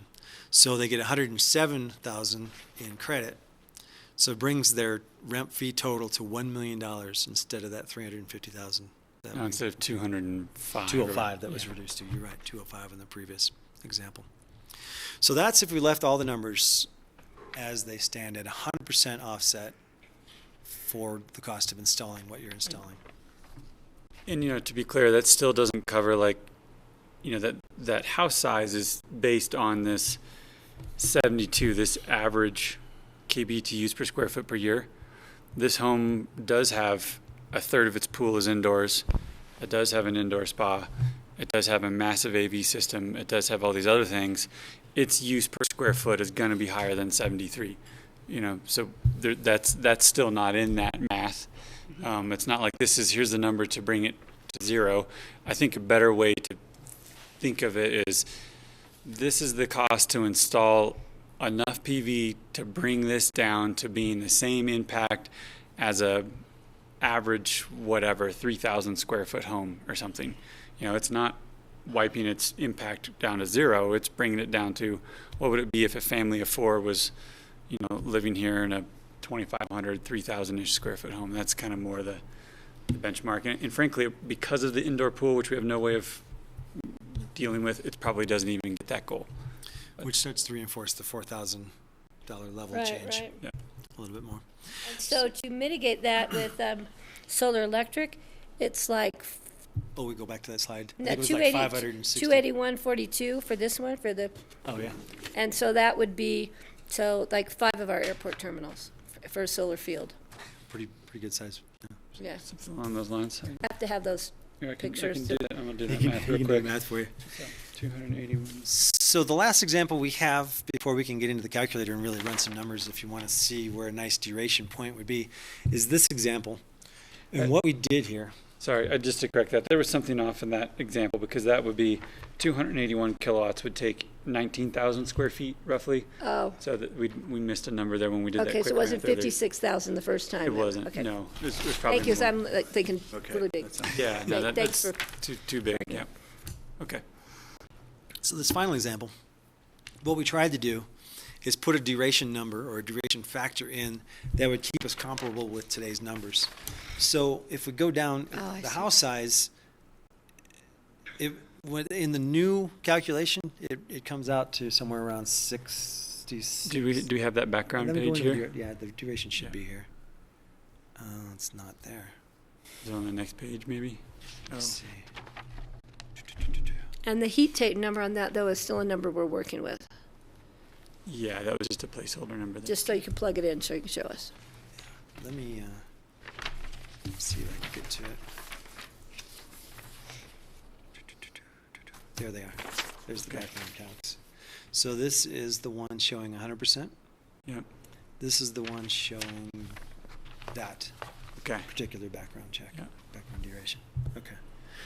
So the numbers shown. So area of home, to get back down to $1.70 per square foot, not even $1, we're using a duration factor of 2.8%, right? I mean, just barely chipping it. Just to give you a reference point of that, there was originally this $1 per square foot fee. If you put it in context of the energy used, that $1.70 rather, is paying for 2.8% of that energy use of the home. And if you wanted to get to our number, the 72.98 kBTUs per square foot, it would be $60 Yeah. assessed for each Square foot. of that house. Big jump there. So we drastically derated that number down to something that was still reasonable, close to that $1. But that $1, if you're really wanting to offset that energy, you're not making any kind of step towards that. Right. It's a fair statement, I think. Yeah. So the other ones, if you see, are at 0.5. So they are at a 50% deration factor. So the $68 I told you that Snowmelt had now jumped to, we derated it by 0.5, which brought it back down to $34.40, which is roughly today's numbers. The $27.75 is our new number with the solid 100% calculation. 0.5 deration there as well brings it back down to the $137 that we charge today. The $356, same thing, at a 0.5 duration, it brings it down to $178. So that's why when I said in my questions to the board for guidance on the AIS, what duration factor are we looking at? Because we thought this was a reasonable starting point to match the old numbers, but it's also the offsetting argument to that is, where do we want to head for truly offsetting the amount of energy being used? And if that's truly our goal, do we want to aggressively approach that 100% offset, or do we want to incrementally approach that 100% offset, or 100% payment, basically, for the offset without a duration factor? And where do we want to land between that 50% that we show here?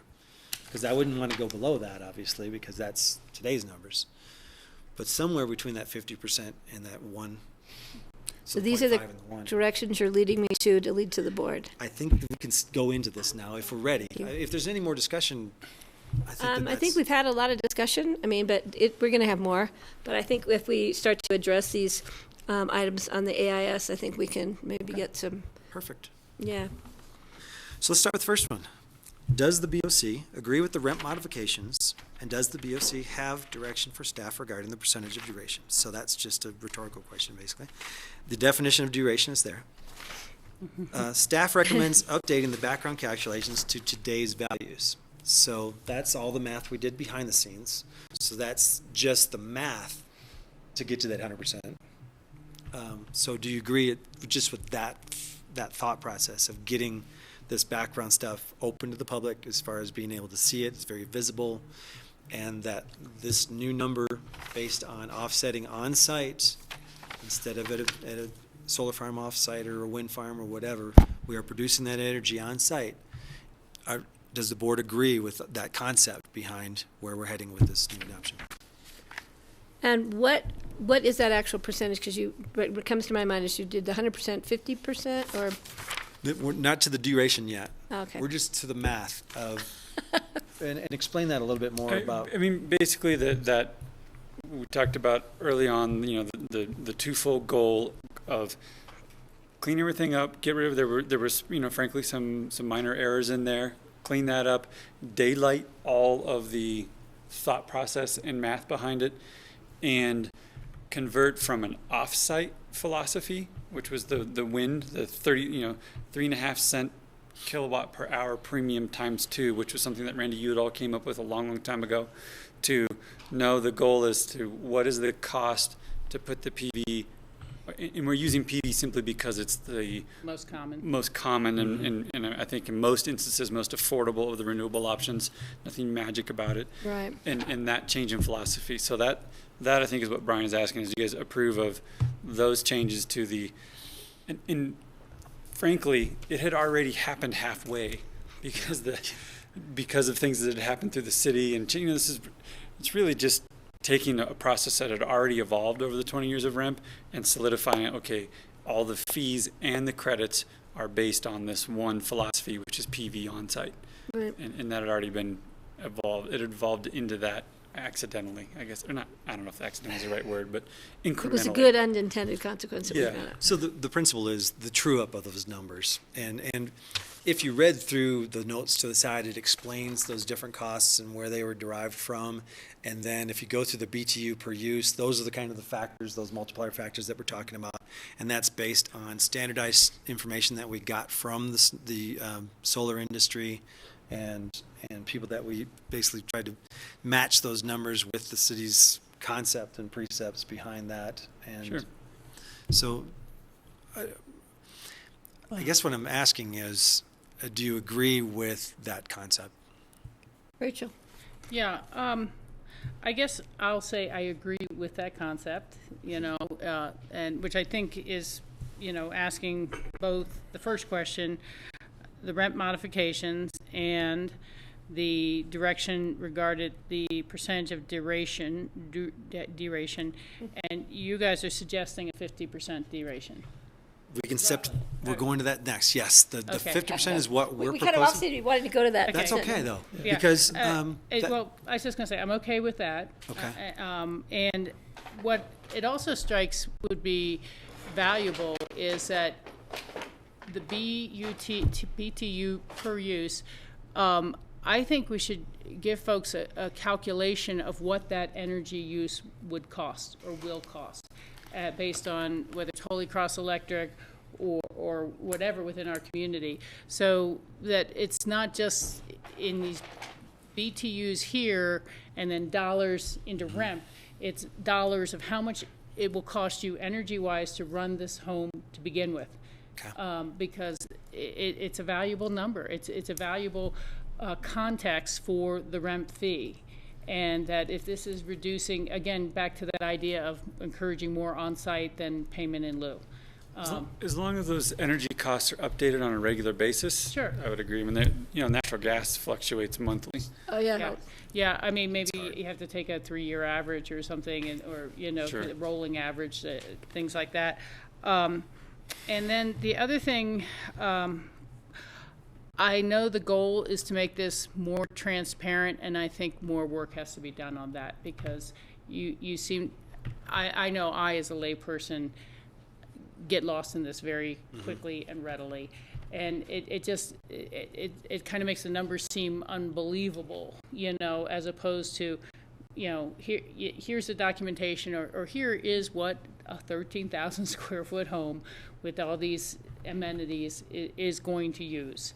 And how to, again, as we get to the final document and the training that you'll be doing with folks, of how do you just make it more transparent, more understandable to people who are only semi-skilled and not deeply immersed in this. And I'm going to add to that real quick, because I think, though, when we're getting into this, whoever we're building a 13,000 square foot is going to have somebody who's going to help them with all this energy use and energy savings. Hire a consultant who knows this language and technical stuff. So there has to be a good middle, so it's not totally for the layperson, but understandable. Right. I mean, there's several college courses embodied in this spreadsheet right here. So I mean, we can't break it up too far. I mean, I get what you're saying, and that is definitely the goal. But well, at some point, the architect and the builder are going to be explaining it to the owner, who is signing the contracts and the fees, and deciding, do we put this in or do we pay a fee? And so that's kind of what I'm shooting for, is that context that someone can explain it to an owner of why this is a better choice or why we need to go this way, something like that. And then I think it's a different question, and I don't mean to mess everything up here, but could somebody say, I can do X amount on the house, and then I'm going to buy into this new solar farm that people are developing, and I'm going to buy this much energy production from this solar farm, as opposed to paying it to you guys to go into core. It's not part of our... It's not part of our current program, but it may be worth discussing. Or could they do some percentage of that? It's do we want them to be able to do that? Or do we want them to be able to do that? So it's a bottom line question. And prior direction was from the board. Yeah. To not go there, to not go to the offset, was to focus on on-site offset, which also kind of drives you towards that net zero mindset of actually taking care of the site on site. But there is some value to entertaining. Yeah, I know. I just want to ask that. And then do efficiencies. I know most of our building code has been upgraded to create significant efficiencies, let alone power generation. And if someone were able to double the efficiency standard or go higher, is there credit for efficiencies built into the home as much to counteract the energy use? I mean, there's not here, but that's other than make it smaller. Make a reasonable sized house, and then you don't pay at all. Yeah. So, I mean, all of that stuff you're saying, could you do it? Of course. Could you allow buying into a solar farm? I mean, that's pretty sticky, because how do you enforce that? Because that's a sellable item. Yeah. They could buy into the solar farm. I got my CO. Sell it tomorrow. This is for sale. So how do you enforce that? Okay. And I don't. Right, I see that. That's a very good point. Yeah. I also want to kind of take a step back too and think about the fact that this is not your average homeowner. This is a very large house with a lot of exterior energy use. And we're trying to kind of take back some of that excessive usage to be used by Core for valuable energy projects and whatever for the public. So the concept in this wasn't how to save this homeowner their energy necessarily. It was how can we make sure that these people that want to snow melt their entire driveway or put in their pool or have a massive house, how are they giving back through this program to the better of the county? And I think that I don't want to get off track with that because without this putting is limitations on exterior energy use. what they're doing, without taking away sort of their property right side of that. Like, no, it's fine. This can be done. Here's what the impacts are. It's really trying to daylight the impact rather than even so much make a judgment on that. Or just saying, this is the impact. You can And you can take it or leave it. To me, we give them the options. You can build a smaller house. If you want to build it, there's ways you can mitigate for energy use. And the third is you pay into a fund, and then we will mitigate other energy uses Useful within our projects. community. And I think those are the three core principles for And me. on the energy use per square foot side, we discussed an option, which would be, and I think it's actually you even hinted at it or in the intro of maybe there's something that's allowed to say, you really think you're going to do much better than that? Great. Tell us, we'll monitor. You needed to monitor it, That's on here. Bring it back. It's on pay the money and we'll give it back, which I think would be great because We learn from that hugely with their monitoring. And everybody would learn. And again, I would, we've done our best to gather the available technical data, but frankly, it's really hard. Like getting the fact that it doesn't sound like a huge data pool, but the fact that we have 70 some odd data points for this is really hard to get at. Core put a lot of work into that. REG's been harvesting data whenever we can over 15 years. It's amazingly hard to get numbers for bigger homes. So we learned that the hard way many years ago. right. So if any of this instigates more daylighting of those numbers, and we learn, hey, you know what, the real number is actually only 55. Great. Yeah.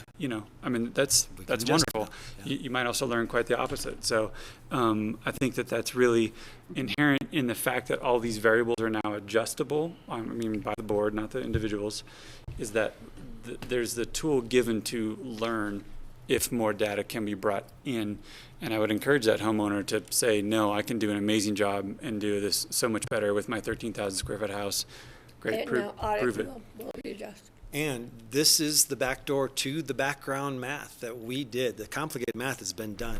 That calculator sheet is pretty easy to use. It's enter in your efficiency of your boiler, enter in the square footage you're doing, and it kicks out And $1. the appendix is available if you want to see. Yeah, and if you want to go deeper and understand what numbers we used to get there, it's there. That's what we were trying to open up. It was that Pandora's box of where do these numbers even come from? In each of these cells in the real version is you can click on it. You can't adjust it, but you can click on it and see the formula. So if they want to turn this over to their engineer and say, hey, tell me why the county's wrong, they can click on it and that debate can happen. Calculate and bring it back. Yeah.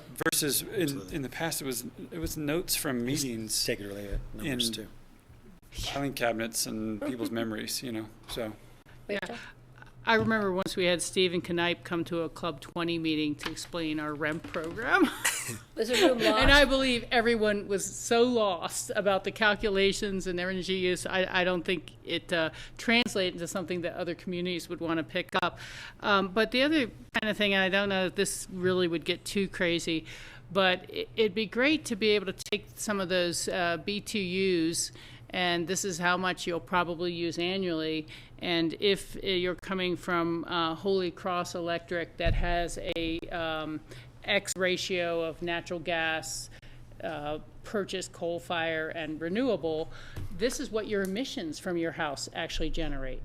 And I think you can talk about eye-opening. I think that's a big part. We're looking at your house, even using, and we know now that natural gas has full life cycle costs from the original harvesting to processing and methane leaks and to use, to be able to say these are the emissions that this house unmitigated would be creating, and this is why you're into that program. I think that could just, again, I'm thinking transparency and the general public's understanding of these processes and decisions. Well, and I think when I see Cindy taking notes. So Cindy did the community action plan, information, they realize that 70% of the greenhouse gases were coming from the building. We know it's coming from these buildings. What we're trying to do is improve that. And that's Right. why the whole first matrix section was about improving that building envelope Right. and making these houses perform better. Okay. And that was for the average home. So we have about This 10 is minutes.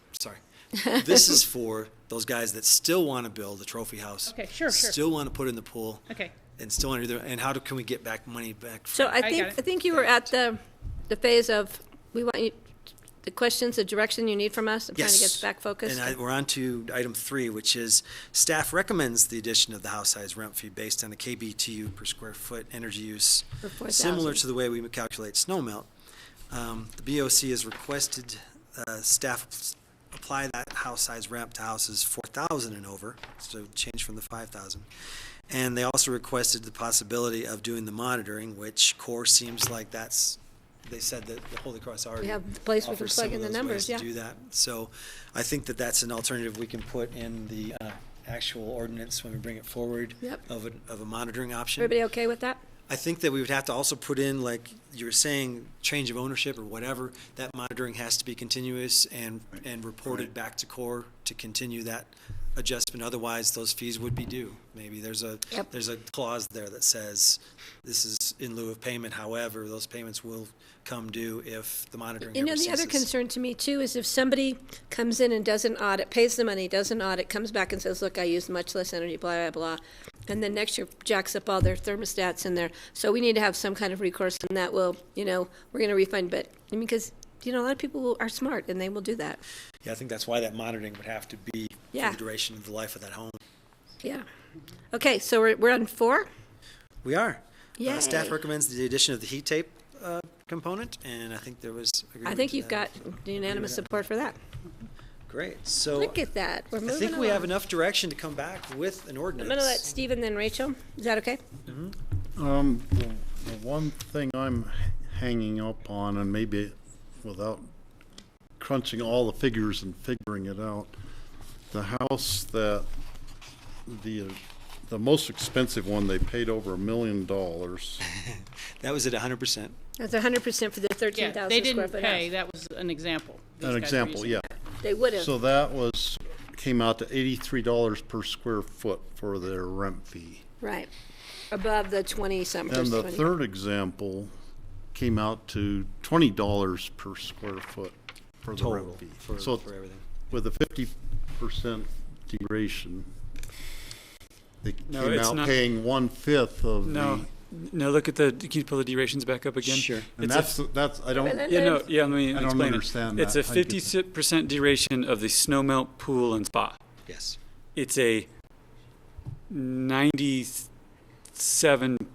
97.2% duration of the house size. So Now, there's, on the house size, in this case, are they building a better envelope? No. Yes. Because of the building code. With the matrix, they will. And we're adopting this simultaneously. Right. so we have to change that to change this to make it all add up. Yeah, but they also, again, they have an indoor spa, an indoor pool, massive AV. That's not part of those numbers. This house, I can guarantee, will use more than 73 kBTUs per Because we square foot couldn't per monitor year. the indoor use. What's that? We couldn't monitor those, we couldn't accrue those indoor uses, the indoor pool, the I indoor mean, spa. I'm just saying that because that average number doesn't account, I mean, people don't realize the impact of an indoor pool is actually worse than an outdoor pool because you have to flush the air all the time, dehumidify. So the BTUs per square foot of an indoor pool is higher than that of an outdoor pool. Very counterintuitive. You'd think inside a warm Because box. you don't want your but- house to smell like chlorine. Right. Oh, it just starts Yeah. to mildew and Yeah. So in this particular example, I mean, I would say, the non-issue, you're not, there's no penalty associated with it because it's a wall of glass facing south is what the house basically is which the matrix will address. with an indoor pool. I mean, it'll make it better. Yeah, but we won't get below 73 here. So, and maybe over time, maybe next year that 73 number's too high. Great. I would love to see that 73 number. We'd love to see the energy use go I'd down. love to see it go down. It means and I'd love to see data to show that it's going Well, down. we need to, but that's key to just, what, truthability? True ability. True upability? I mean, it's a completely made up word there. I'm getting. I kind of like that. That's going to be the new word of the year. Rachel had a question real quick. Yeah, the one thing I want to, I think we need a little more descriptive narrative of the monitoring program. And so That's new. Is it someone who is saying, I'm not going to use this much energy? We say, okay, you only owe this fee then. We're going to start the monitoring program, but this is the balance that will be due if you don't, your monitoring doesn't true up. Or is it something that someone says, okay, I'll pay you the full fee, but I'm really going to use less, and I'm monitoring now, and we would owe a refund if after 3 years of watching the monitoring, it really has come out lower. That's the So way I it's kind of envision like, do we have to put an asterisk on some of the money that's going into the payment in lieu fund to make sure we would have refundable dollars available to us? So I don't need it now, we're running out of time, but I think we really need a little bit more of a narrative of how the monitoring and payments happen. Just speaking from a practical perspective, a lot of it's going to depend on what you as a board choose to put on the D-rate factor. If you choose to put the 2.8%, like as is shown right here, no one's going to bother doing it because as you saw from that house, it's a $1,700 fee or whatever it was. I haven't got that number wrong, but it was a very low fee relative to the house size. If you came back and make it $60 per square foot, you're going to have a real conversation. Right. Okay. You're going to have people that really are going to want to do more of the right thing. Well, again, sometimes a narrative helps on those. Yeah, and just to clear one thing, I'm speaking for Brian, but correct me if I'm wrong. I don't think that the technical side of this is suggesting the 50% number. That was just the only goal there was to show you what it is today. Yeah. I think comparable to what it is today. Exactly. Because we would have asked you to do that, so you did it for us ahead of time. Your job. That was my assumption. You got it. The board's probably going to lead me down this path. I'll go there first. He knows this. Okay. Quick question. Yes, sir. I'd love to know where you're the least bit satisfied with the assumptions you've made, whether it's the $73 BTUs or the percentage, and where do you think this is going and in what time frame? And clearly, we're looking toward getting to responsible energy use, or net zero has been kicked around a lot, and I certainly support everything you're trying to do here. I'd love to have more conversation about it at some point so we can understand the time frame and the implications. I'm not sure I understand it completely yet. I'm still bouncing these words around. But anyway, it'd be nice to know what you think it needs improvement in this, where do you think it's going to go? I'd like August to answer the technical side, and then I'd like to kind of talk about the philosophical side a little bit. So on the technical side, the number one thing is monitoring of every one of these energy uses. Even the snow melt and the pool and spa, I went back and revisited the calculation methodologies that were used, and they're good and they're accurate. However, they're calculation methodologies. They're not monitored actual data, right? And the home size, we've got a decent sample. I'd like to see more data. So the cost to install, the cost of the credits, I feel really good about those. They're debatable. One guy's going to charge more or less, but I mean, they're a good average. But what really, those BTU numbers, those are really well thought out, very as good as possible right now, researched numbers. But I would like to see a large data set of harvested real world numbers to work from. That would be the best thing you could do for truing this up. Thank you. All right. Philosophical. Philosophically, this is the first time we've ever really aggressively discussed interior energy use. And it's been a concept that we've been tossing around in these meetings for a while. And so I think that one's going to be the hardest one for the public to kind of really get their hands around and get their minds around, is the fact that now we are saying how much energy you can use inside your home. Because before it was all geared towards the exterior use and what seemed to be above and beyond the needs of running your home. We did find enough information to feel comfortable that once you hit a certain size house in this specific area, really, it's going up, not down. It really goes up. The usage goes up. So we have some arguable data to be able to kind of make that case. But I think that will be the hardest case, is going after that interior energy use. That being said, the only way we're ever going to start working towards net zero and attaining and achieving that is if we start looking at how much energy is being used inside the home.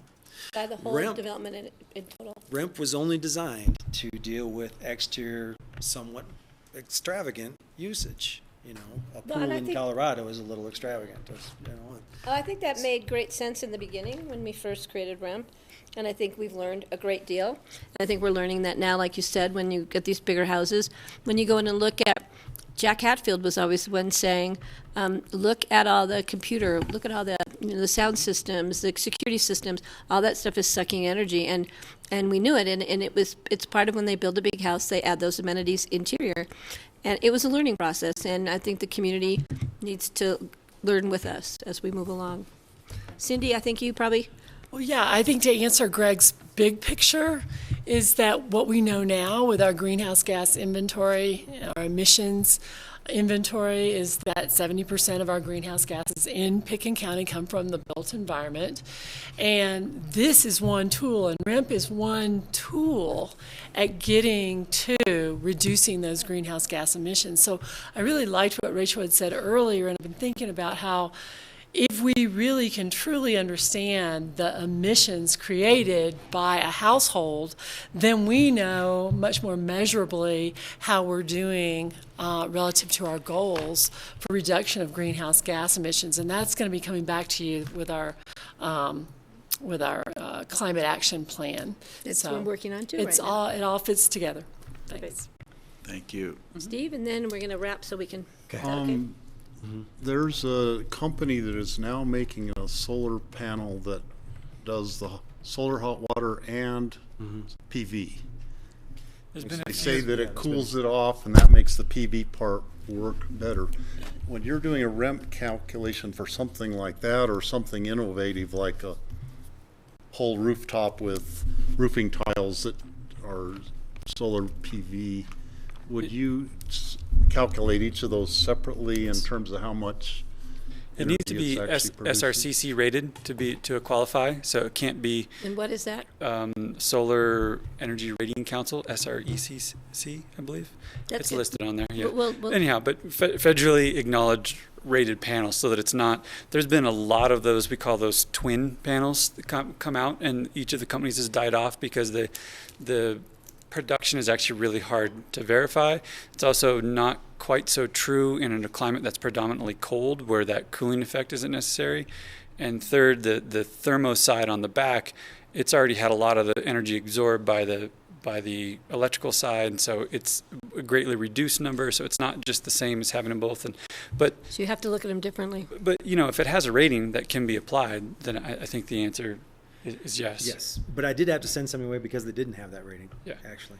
And that comes up, and those people come to me all the time. Look, I found this new thing. I'm like, that's actually version 4. Give it a few years. And maybe it's going to come out. Maybe it will work. And but let's go through that. That SRCC rating is pretty solid. It's not like any rating. It's not flawless. Don't get me wrong, but at least it gives us a testing methodology and something to stand by. And like, for example, you're not going to get any federal tax grant or anything like that. There's no federal money. Anything that's not rated. To the at the homeowner level, they might be funding that company on a different level, but at the homeowner level, you're not getting any breaks until it's got that rating. So it's a very important step. Okay, great. But when people bring innovative stuff to the table, I do let them present that as an alternative method, and I look at their backup and their information, and we do take those kind of proposals. We've also looked at situations where they can't achieve the 90% that we require efficiency of the panels because of their solar orientation, and have allowed them to use a duration factor and then expand the system to actually come up to the requirements that we needed at a 90% efficient performance. So yes, we do entertain alternatives in creative ways. So. Great.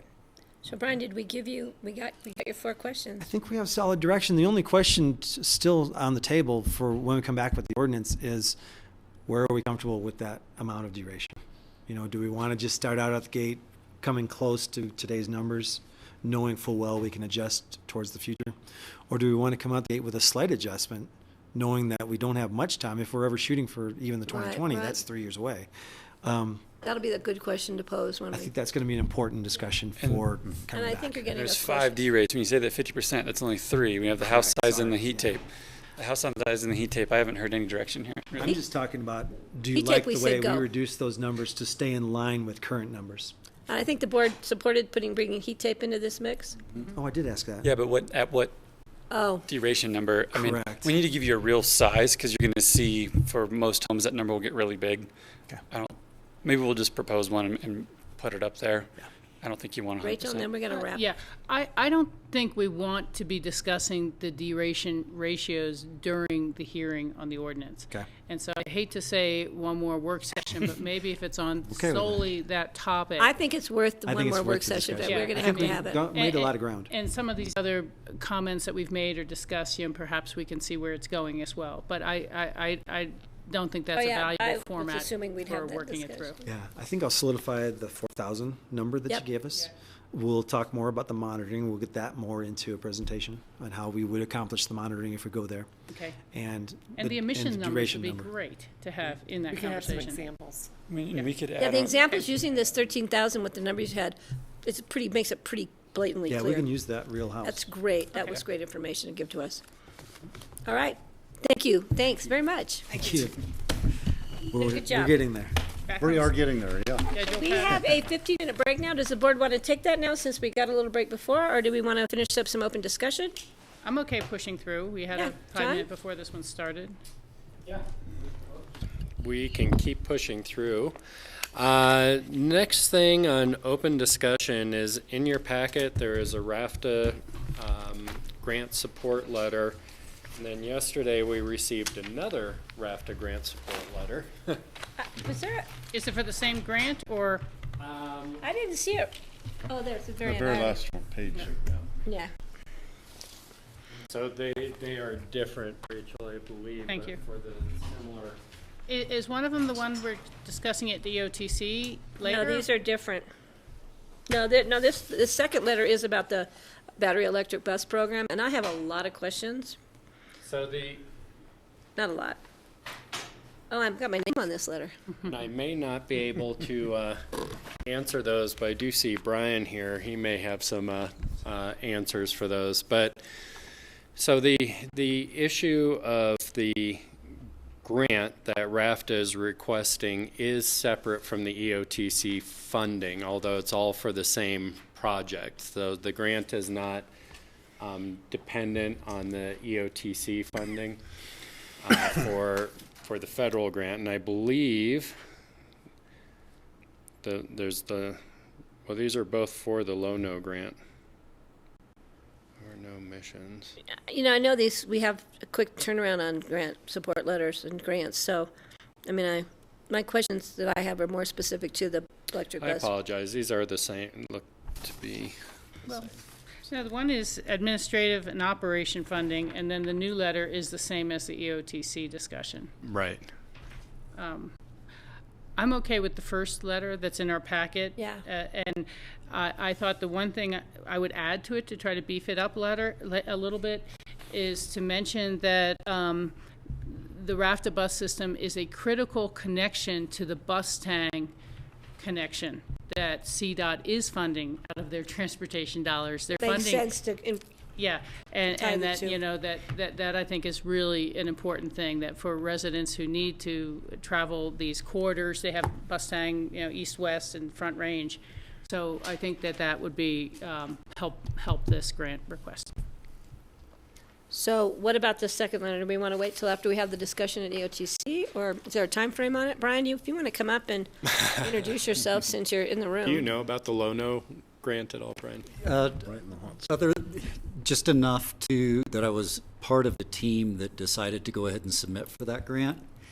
And I know that RAFTA's, the quick turnaround is they need it this week to get the grant in by Friday to meet the deadline. So that's why. Does this tie us to the EOTC funding, though, if we support this letter? It would be good to support this and then discuss the They're 500,000. independent issues, yeah. So I'm comfortable then if we have a time frame. We need to make sure we get this grant application in. Yeah, I'm comfortable with the first letter and the second. The EOTC packet said that they could modify the request based on how much local match they had, based on how much we do or don't commit. So they're still going to pursue the grant. It would just be We need to written move a it little forward. Is differently. the board comfortable with that on both those letters? Do you need a signature today, since my name is at the bottom of this letter? Tomorrow. I'll be here tomorrow. Tomorrow's fine. Yeah, we got to get it on letterhead. Yeah, I'll just sign here. Just sign on the dotted line. Yeah. Okay, so we got those two done. Do you have more, John? And we'll just modify the first one to add some language Yeah. about the bus stand connection. Yep. That's a great point. Thank you, guys. Next time, Rachel, I should have talked to you about this first, but we have the NACO credentialing form that we need to fill out, which is every year. Okay. Rachel has already been appointed, I think, to NACO by the board, but there's a credentialing form that they ask the chair to sign. Oh, no, we're not going to sign that. They have their election of the new president every year, and you Right. have to have been identified to be able to vote on that. And so, Patty, we'll be asking you to sign it and just wanted to confirm with the board that we still want a It credential. cost you there, Rachel. I don't know. There's 2 check boxes on there that Cost you you that guys are next still trip. okay with it and that you sign it. I'll so sign it. Thank you. Okay. The other item that's coming up very, very quickly is CCI legislative issues. We just got the forms, I believe, this week. Yeah. They are due June 30th. Yeah. We have put out an email to our section leaders, department heads, to see if there are legislative items. We do not have any back at this point, but we wanted to take a few minutes to see if there were items specifically that the board would like us to start looking at for preparation. Is there a list like there always is? Is that what this is? No, it's not the survey priorities for lobbying in That's what I was DC. thinking. That's what you're thinking of. This is like the one we submitted that was most important perhaps was Independence Pass, and CCI helped us with the fines for trucks over 35 feet. Right. So any legislative item we'd like them to work on. If we've got a legislative item that we would like them to consider, like CCI to consider for prioritization for their legislative agenda, this is where we initiate that So I'm conversation. going to ask Rachel, is there an issue with the child care support, the funding? Is that something we might want to? You know, that's all subject to the state budget each year, and Nan would know better, and as John said, So we we'll hear send back it from out to Nan. Okay, because, that's the only thing that. Yeah. Just so, and especially for Greg, everyone needs to submit, oddly enough, by June 30th, even though the legislative session just ended in May. And then they will shop those proposals around to all the district meetings and just give a heads up of what other people submitted and what may happen. They will have a September meeting where they vet them, and then a final October meeting, roughly between those two, where everyone who's in attendance votes to say this will be our legislative agenda. And then they look at them, and kind of some fall down to, hey, this is administrative, maybe we can get administrative change, it doesn't have to be legislation. And others, the group won't adopt and just say, no, we don't want to waste our time on that or expend our time on that.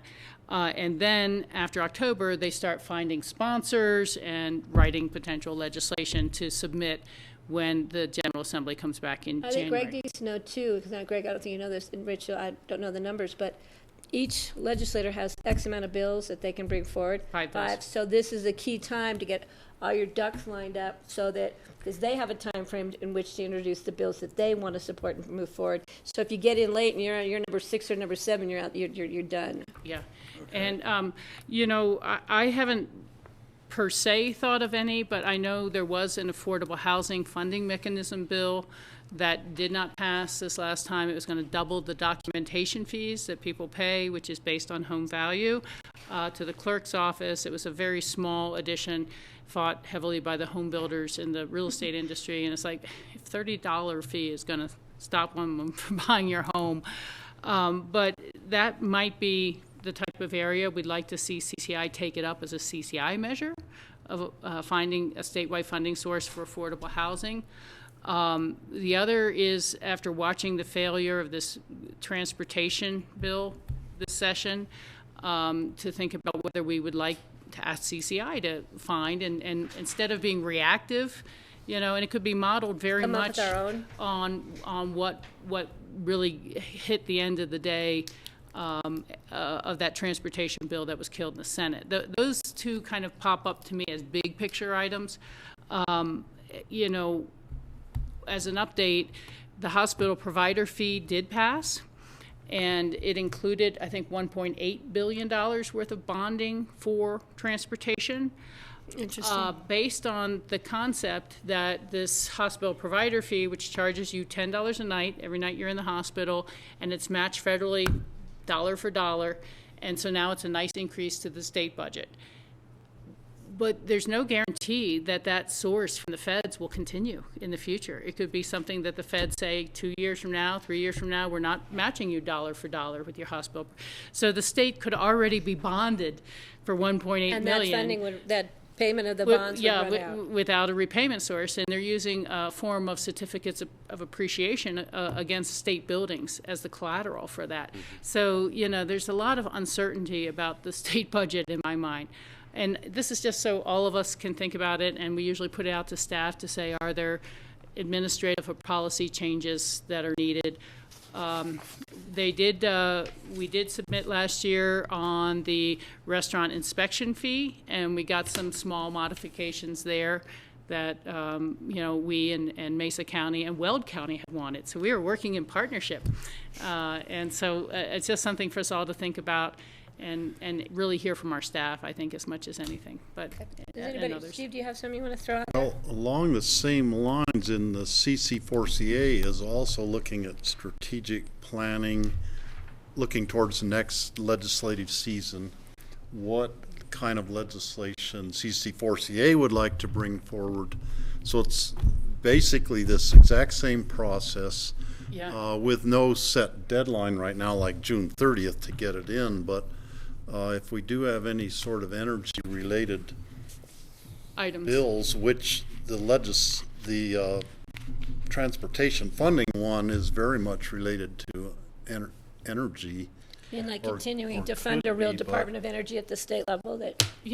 That has an equal effort on renewable energy. If we could come up with something for CC4CA, and I talked to Cindy Hubin earlier today, and she's thinking on that. She's on actually the committee that's doing that strategic thinking.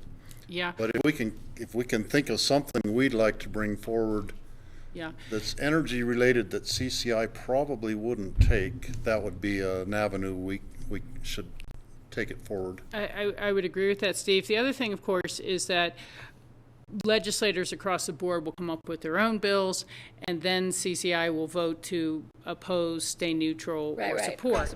So it's not the end of things. This is just the bills CCI is going to work on. And the health insurance situation is so in flux and uncertain.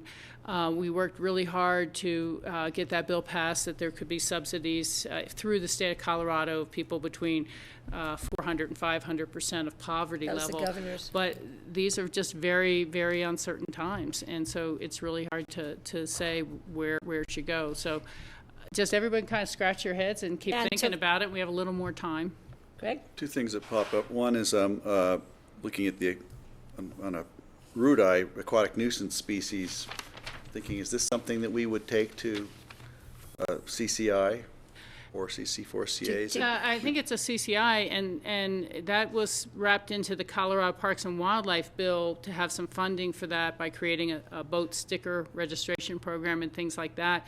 And maybe that's worth breaking out of the larger Colorado Parks and Wildlife budget issue, and so that's a really good one. I have a note from Mark Fuller here because we talked about it yesterday, and issues come up where there's going to be a shortfall this season to finish the rudi monitoring and mitigation, cleanup with the rangers up there. We're looking at a $20,000 shortfall. The money from the U.S. Forest Service has dropped from $15,000 to $6,000 max for next year. Department of Wildlife For this year. For this season. The dry app has dropped down. We're looking at taking care of this season and trying to figure out what's happening next. Department of Parks and Wildlife put $10,000 in last year. There's nothing this year. I think that's something we might want to. We're going to have a pretty big shortfall, and I know we're already working on their board, as I'm their.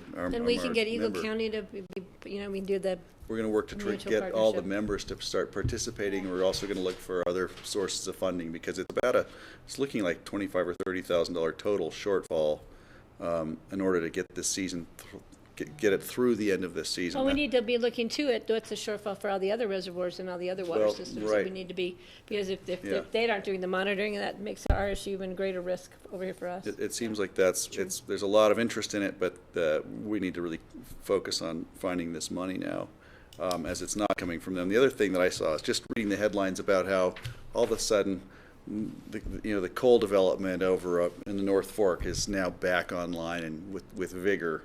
They're trying to get that fired up and open. I'm just wondering, are there any public lands and issues that we can take to CCI that we think would have a chance when it comes down to extractive industry? I think they just promotion? focus on state. Yeah, they just focus on state. I mean, we can introduce resolutions, and I think that deadline might be June 22nd for NACO resolutions, but I really haven't thought of any. The one I've asked about where it had some chance would be should we introduce a resolution for their healthcare committee, not public lands, to oppose cuts in Social Security disability, or to maintain Medicaid as the program we see today versus a block grant. And, I'd asked our CCI member to that committee, is there really enough direction for NACO staff to be lobbying? It's all like support these programs. It's not, any sort of hard numbers or anything. So, no, I don't think in the makeup of CCI as we know That's it not now, gonna happen. Yeah. there's anything that's going to be there. And, you really don't want to be actively trying to tell other counties about their economy, in a funny way. I understand the issue, but when they're dealing with 1,000 people being laid off at work, and They're not going to support it. They have a much different perspective than us. So we have to focus it more on our federal but or state admin of any of those departments, whether it's Colorado Parks and CPHE,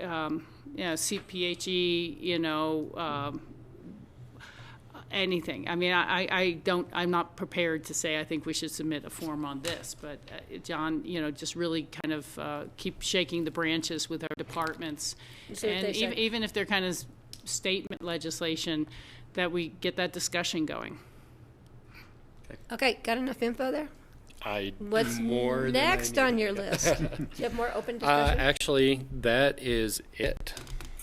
So, Mr. Pettit, your sixth. Do we want one more open discussion, Yeah, or do you want no, to no. do it later? From board open No. discussion. And actually, it's something that Brian would Brian, why don't you come on and we'll get you ready, but Steve, go ahead. Yeah. Yep. Last night I listened in on the CDOT town hall on the phone, which I don't know if any of you got a call on that. And it actually was very interesting and very educational, hearing from people from all different parts of western Colorado asking about their particular issues on their roads. And we're always sort of focused more on Highway 82, but there were things about a railroad crossing near Cedar Edge and Highway 550 south of Montrose and Highway 13 north and south of Craig and Highway 9 south of Kremlin. So you get the idea that everybody has these things they want to spend a whole bunch of money on in their own parts of western Colorado. And to me, it was kind of an eye-opener hearing the wide variety of issues that other people are looking at in their communities. So what do we want Brian, are we looking at Brian to do? just, I think, an awareness that, when we're trying to get money here and we're competing against, every community has things that they need money for, and that's why we really need a really good transportation funding bill.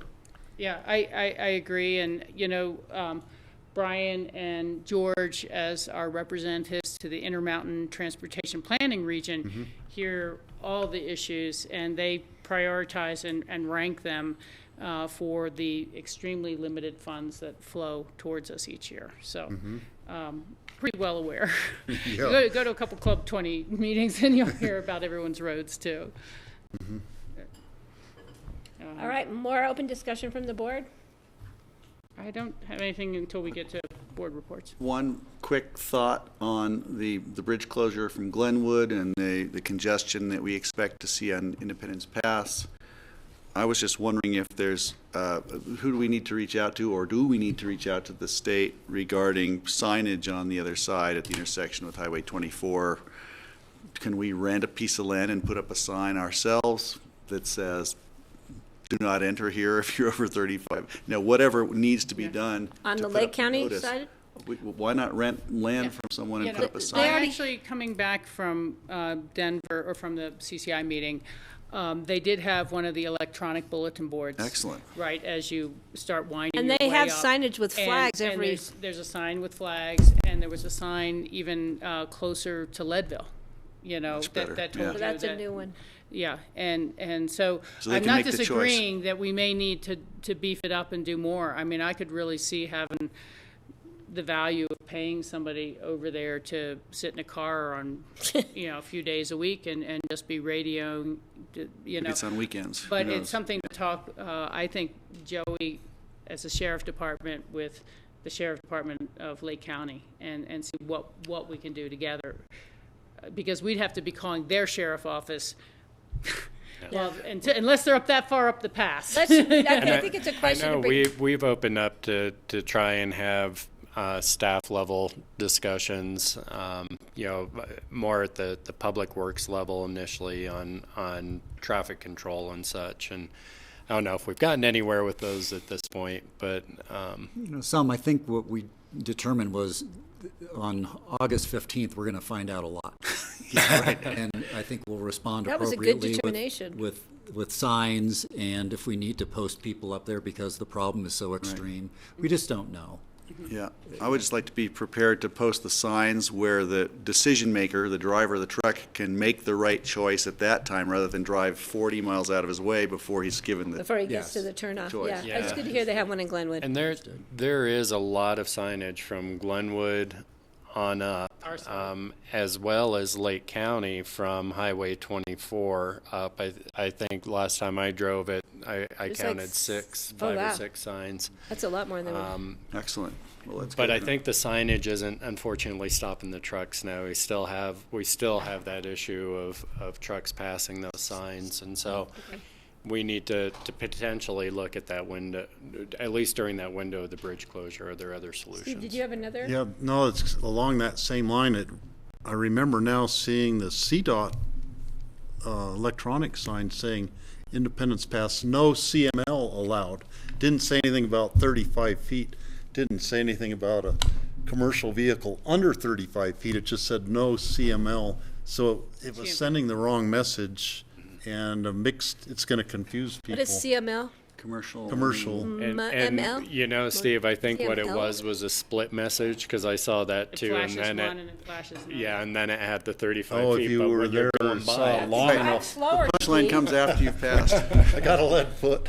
Okay, then I'm going to have one. Rachel? Yeah, you know, I don't know what the cost would be to have a video camera installed, and I'm not saying we need to now, but I think it'd be worth pricing out and knowing how quickly, because it would create evidence, you know, and for some of these tickets, if they make it through. But, you know, to even be able to say, you know, I know that, what do they even call them for the video, traffic light, video, you know, red light. The red light videos? Stuff. Speed cameras. And speed cameras, and you know, what type of equipment is available, how much does it cost? The cost to our sheriff's office of dealing with a 2 or 3 hour closure, trying to tow someone off, let alone life safety, you know, it might end up being fairly comparable, and I do think we're going to see a lot of people trying to skirt that rules. The other thing would be to reach out to the Motor Carriers Association, Greg Fulton, who we walked with, and see, hey, can you start informing people now? Because if people could take a delivery at the end of July instead of 2 weeks later, please schedule all deliveries, you know, large deliveries, as many as possible. I mean, obviously the restaurant trucks and stuff still come up, but that could be really valuable to just let them know they're not going to be able to come over this way, and they are going to sit in a traffic jam in Glenwood Springs for 2 hours. And if they're, you know, I mean, I just think that the more they start that messaging, the better. Okay, Greg. Just one short thing. I know CDOT or the State Patrol have those monitoring devices that hang over the lane. A truck passes under and it communicates with it. Correct. Now, I know these are portable. You see these things are set up portably if they're going to try to monitor a certain road for, it's not weight, they have their scales, but they have some information. Is there any way we can put a device that will measure and get feedback on the length of the truck passing? So we are doing that. We're gonna be doing it on our putting side. the project is starting. Actually, they're mobilizing. I think that project to put LiDAR on our side of the pass, so that we'll have a measuring device and we'll have a variable message sign to turn it around now, $1,000, whatever that is. If I write it, it'll be too long. But I think the issue that we've become concerned about is that there's no investment in infrastructure on the other side of the pass, on the Lake County side of the pass, to catch folks who are coming over from that direction. And that's the problem we're trying to figure out how to solve for that at least limited window of the closure. So that's the challenge, and there was no money on the CDOT side and no money on the Lake County side. Right. I think to contribute to that, we're contributing. CDOT is contributing $250,000 on our side, and we're matching. So it's a pretty significant investment to try that technology right now. So if I could just add to that, it's not LiDAR, it will be in-pavement detection. I thought it was LiDAR. We looked at LiDAR. Yeah. And the good news is once that detection system's in, we'll not only know what vehicles are going up, but what vehicles are coming the other way as well.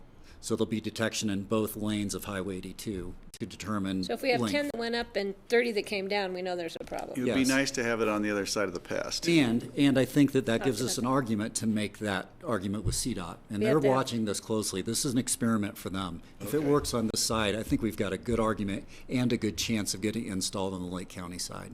I really do. But probably not before the bridge. Not before the No, but the bridge is pushing it a little bit faster. Give it to us in December. You know, it kind of brings up a little of the scheduling of meetings with our fellow county partners or neighboring counties. And I don't know if you've had a chance, John, to reach out to start to schedule a meeting with the Lake County commissioners. But, you know, maybe if we could if we could find a way in July or something, we could hear firsthand and discuss reasonable alternatives. Yeah, and I know Susan was reaching out, but I have not heard back. Yeah, I think we should redouble those efforts, you know, because I don't know what the solution is. I don't want to just keep throwing out wild things, but, you know, maybe we offer to pay their sheriff's office some overtime to sit there, you know, or something like that. You know, you see a cop car there. It's really hard for me to support that. We don't know if we have a problem yet. If day one we have a problem, then I know, but that's what I'm saying. You can have some pre-arrangements maybe set up that we may have to ramp up and escalate the efforts, and we may not. But it just would be better than scrambling around on August 17th and saying, what's our contingency plan? This really is not working. Yeah, but I'd hate to prejudge and say their officers even have the ability to do overtime. I know. Well, that's why I'm saying we we'd have to begin a conversation first. and just ask. Cause, they get 100% of the ticket revenue. The $1,000? Yeah. We don't want them. We don't want to have to do the tickets. That's the point. So they get zero at the end of the day because everybody turns around? No. Yeah, actually. I have one thing that Greg and I are both, I don't know if anybody else heard from Janae Kirk about the tree issue up on Pick and Green. It's legally allowed. It's been approved through ComDev. GR has been involved for the trees that were in the county right away. One of her concerns, which at the end of the day, she's concerned that the arborist who is determining the health of the trees is the same arborist who works for the tree cutting company.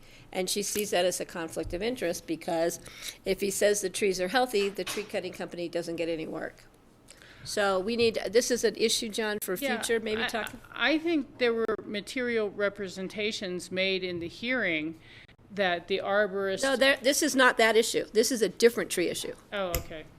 This is not that one. This is another guy who's gone through the process, got all his permits, and but the tree cutting company had their arborist come out, determine the trees needed to be removed. And her thing is not, this project is moving forward. We're not stopping this project. Is it something we not need to talk about in the future, coming up with a way to separate out that conflict of interest, that the arborist who reviews your tree health is not the arborist who works for the company who's going to cut your trees. You know what's interesting, you just bring up a CCI legislative issue potentially, is counties can't and do not have the authority statutorily to issue business permits or business licenses.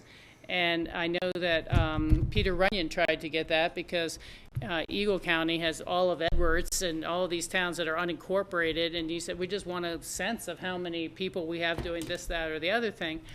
So we don't have a business license requirement, so we can't regulate who does work in our county or not. But that it could be part, it would have to tie into the business license, it could be part directly into the permitting process, that when you bring in your evidence for your permit, you have to have an arborist who is not associated.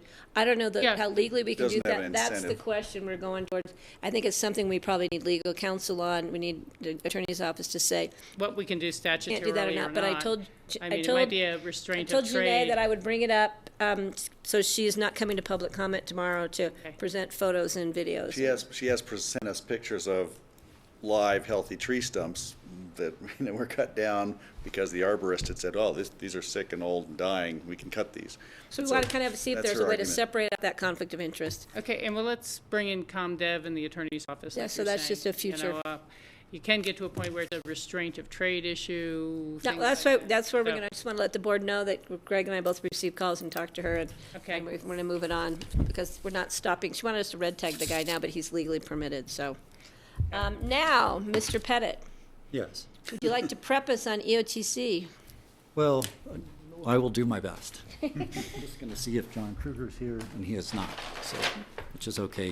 When he shows up, we'll just recognize him. I think the best thing is just to go through the packet that you've received and just see if you have any questions about what we're going to do at the meeting on Thursday. It's at 4 o'clock, 4 to 6 at the town of Snowmass Village. So it's in the town hall in Snowmass Village. We'll talk about future meeting dates and try to set them, which is always a good discussion. Tom Oken will give you a budget update on what he sees as revenue projections for EOTC as a standard. The next thing we'll talk about is the battery bus electric program. Diesel electric hybrid. So there is a request for EOTC funds from RAFTA to submit with the grant application. The BEB program does not require EOTC funding. This can go forward without EOTC money, and it will just leverage more of the grant funds that are available if EOTC doesn't participate. RAFTA feels that it would be a better submittal if EOTC was part of that local match, but it's not required. So I have two questions. I'm going to start off specific to the buses, and this is just information you maybe want to provide on Thursday.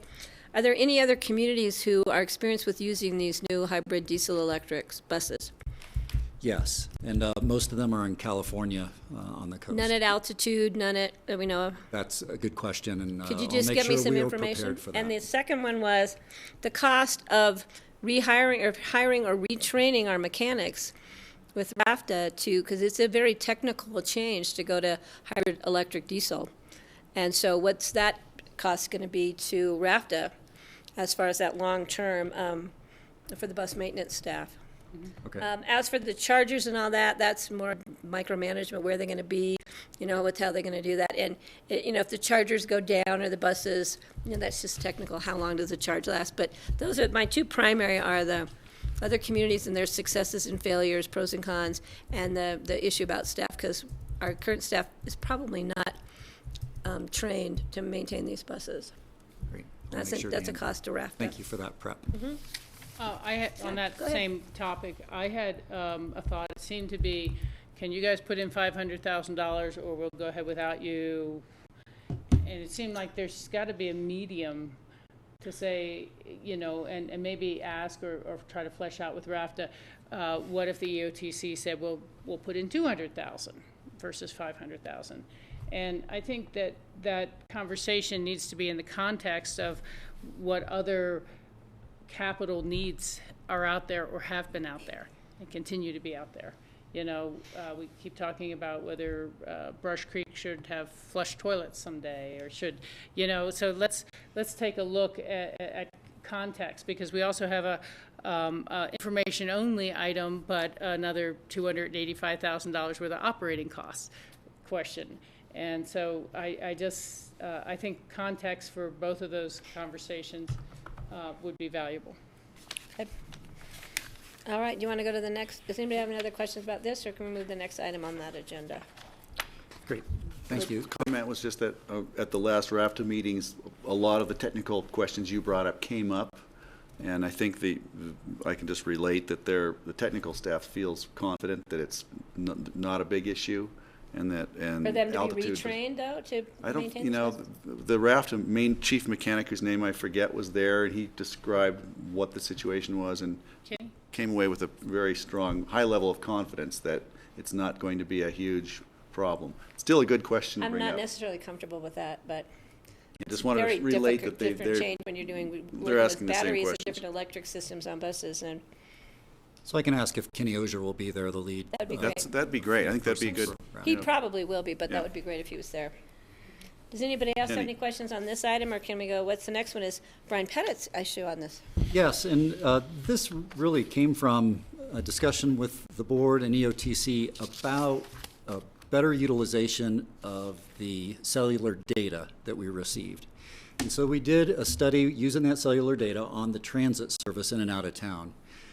This study was to use that data to look at more of an origin and destination study on where everybody's moving around in the Upper Valley, regardless of whether they're on transit or not. So in a presentation to CDOT said, hey, we'll give you $50,000 for that study.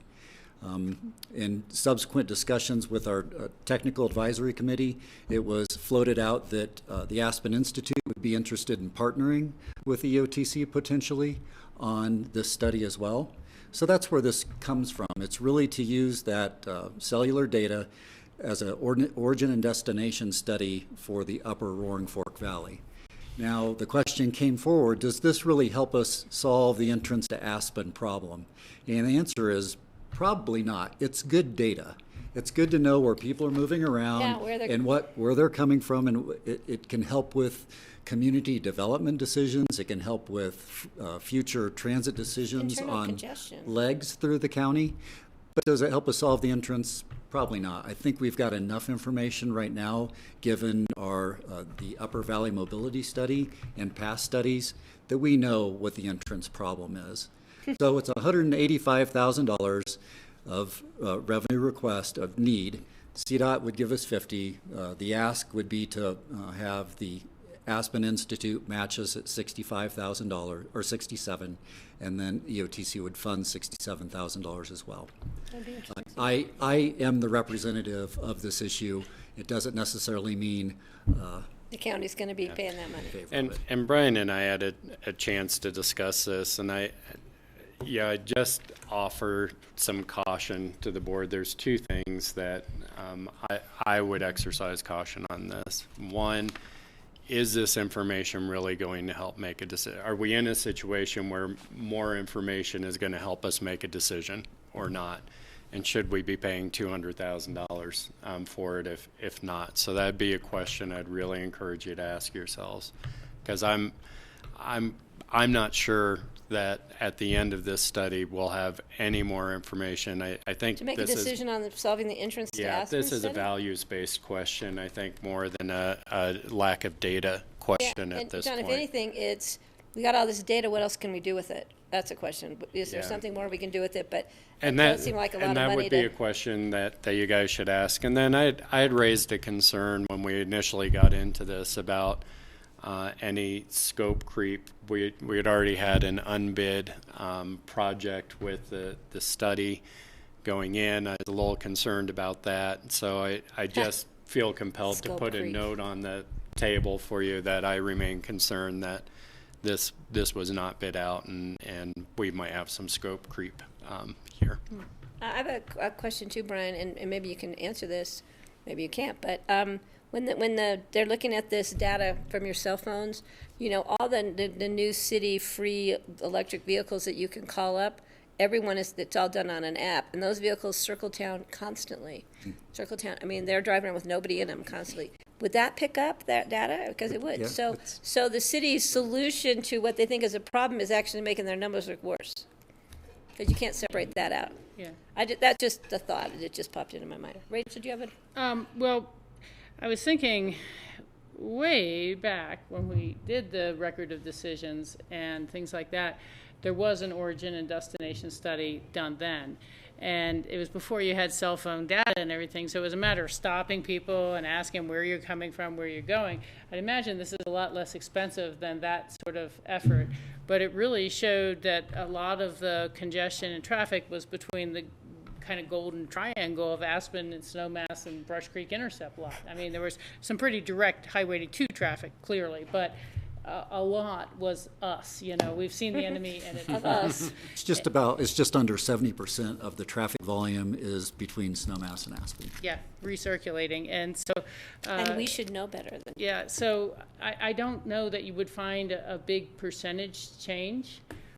So I also question the value and merit of it unless it was towards some other information, you know. So that's just, and so maybe we could actually even, I don't know if anybody, maybe Ralph would know how much was spent on that portion before doing an O&D study back in the old days, and what did it show us? I mean, because there's so many new members that, you know, if somebody wants to do a double check and see, the scale said 200 yesterday, is it still 200? Yeah, I just don't know if we have time at that meeting to bring in all this data for discussion. But I think that might help inform the conversation to have some of the information. It was very helpful before, but if anything, it might lead towards folks understanding if there's value to this increased subsidy for free Snowmass connection to BRT.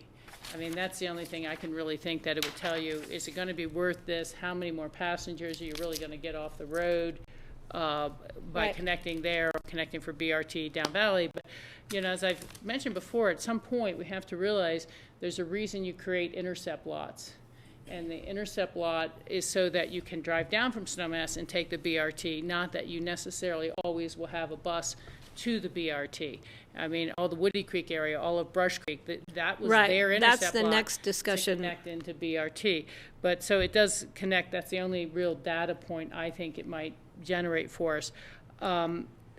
Okay, and I don't know if this is at the end of the agenda or not, but it'd be great to have an update on the paving project that CDOT is planning on doing. I've seen the notices to expect delays. I have no idea. Where are they planning to do that? The end of June. You know, when it's gonna be, where? I don't know. I mean, it's something about, is it just Main Street? And is how far down Main Street and from the roundabout to Main Street? And maybe asking the EOTC letter that we get, you know, it's falling apart all the way out to the business center and beyond. And so I just think it'd be good for everyone to hear what is going to happen with that CDOT. Maybe it's under new business, a brief update. Is that an EOTC discussion, though, or is it? Well, it is if we're going to be lobbying for future funding of the actual rest of Highway 82, out to the business center, out is to the EOTC going to be lobbying for that? We could be. We could be. You know, I can do a quick update and Yeah, get 'cause the limits of the construction and timing. It's good, great for public information. I thought they were tying that into what the city's planning to do with the S-curves, narrow the laneage, move the island, expand the bridge for bicycles. I thought that was...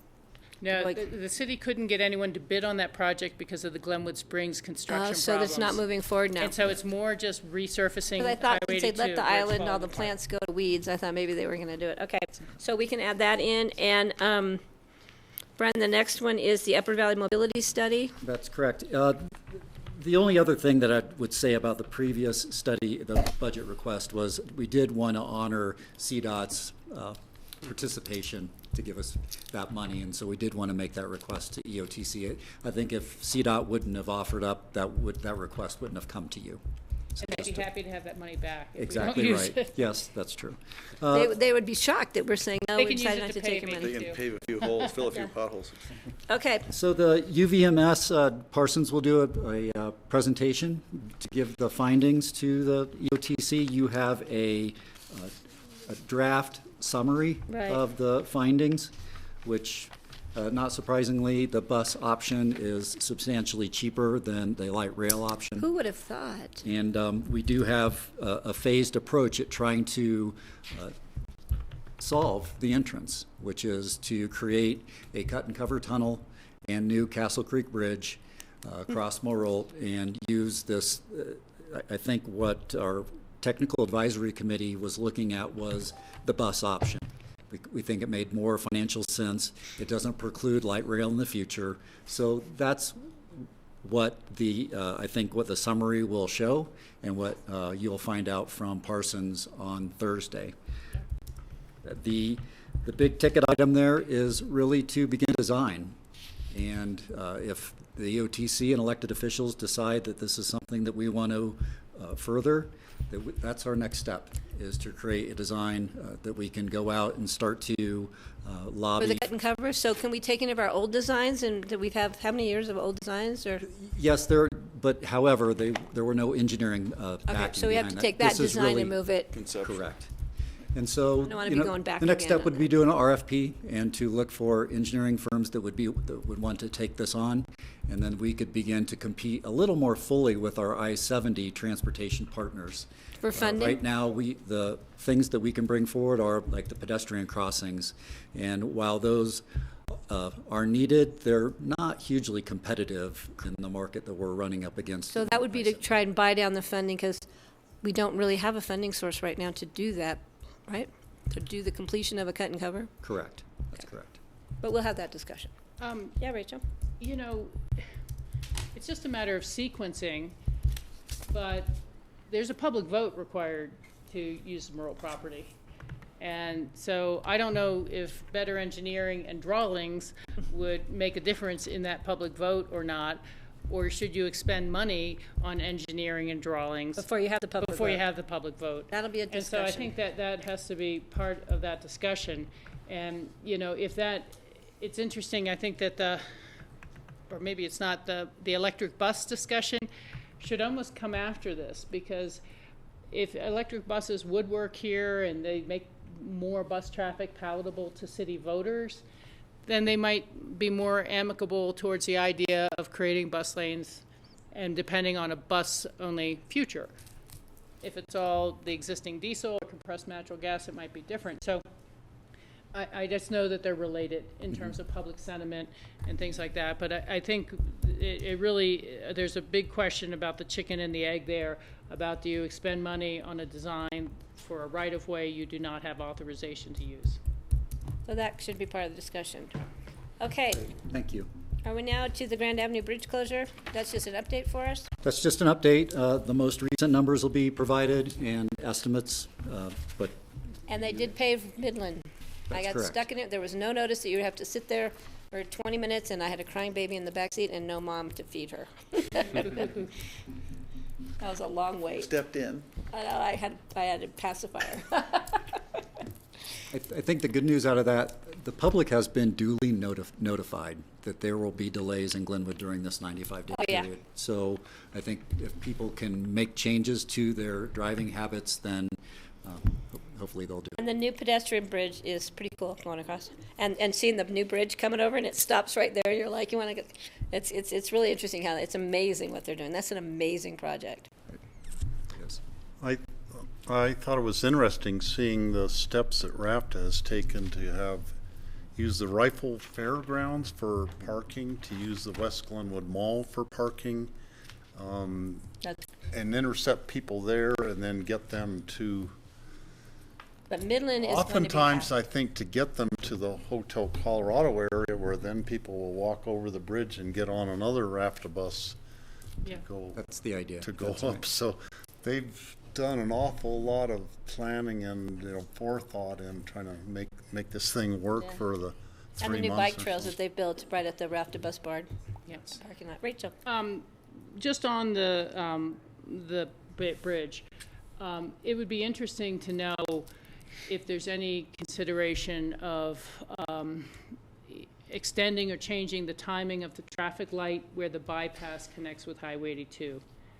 And is there any consideration of, do we need flag people at that roundabout to be able to stop traffic from the various coming in and out of the roundabout? So I can see the bypass getting really backed up just because of the traffic light, which right now is geared more towards Highway 82, up and down traffic, whereas more people are going to be on the bypass, including the buses. Right. And also, should we have flag people controlling traffic at that roundabout so that that bypass Roundabout road... at the 27th Street Bridge? Yeah, right before then, so that you know the bypass traffic truly has more priority. Great, thank you. And that they don't turn and go up Valley on South Grand Avenue, and they're not supposed to use that road, and the traffic there has already increased dramatically. That's correct. People cutting through there, it's not been good. Yeah. Steve?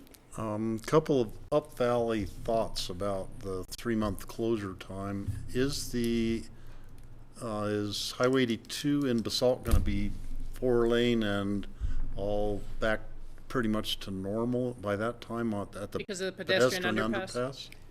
It's currently 4-lane. It will continue to be 4-lane. It will not be completed. We hope to have pedestrians in the tunnel about 3 weeks early, but that puts some delay on the surface work that we need to do. So the answer is the project will be occurring during part of that 95-day closure But period. the timeframe of the people trying to cross will be eliminated, which jams up the cross traffic. That's right. So the idea now is That'll to help. get people in that tunnel as quickly as possible and out of the signalized area. Because the less, we're going to have enough aggravation in Glenwood, the less we can have in Basalt will ease people's tempers, I think. I completely agree. Also, if there's early snow on Independence Pass, if we could, before the bridge is open, if we could think ahead of time and try have CDOT maintain it, plow Independence Pass as long as they need to until the bridge is open, if we have an early snow winter. And if it's safe. And if it's safe, yeah.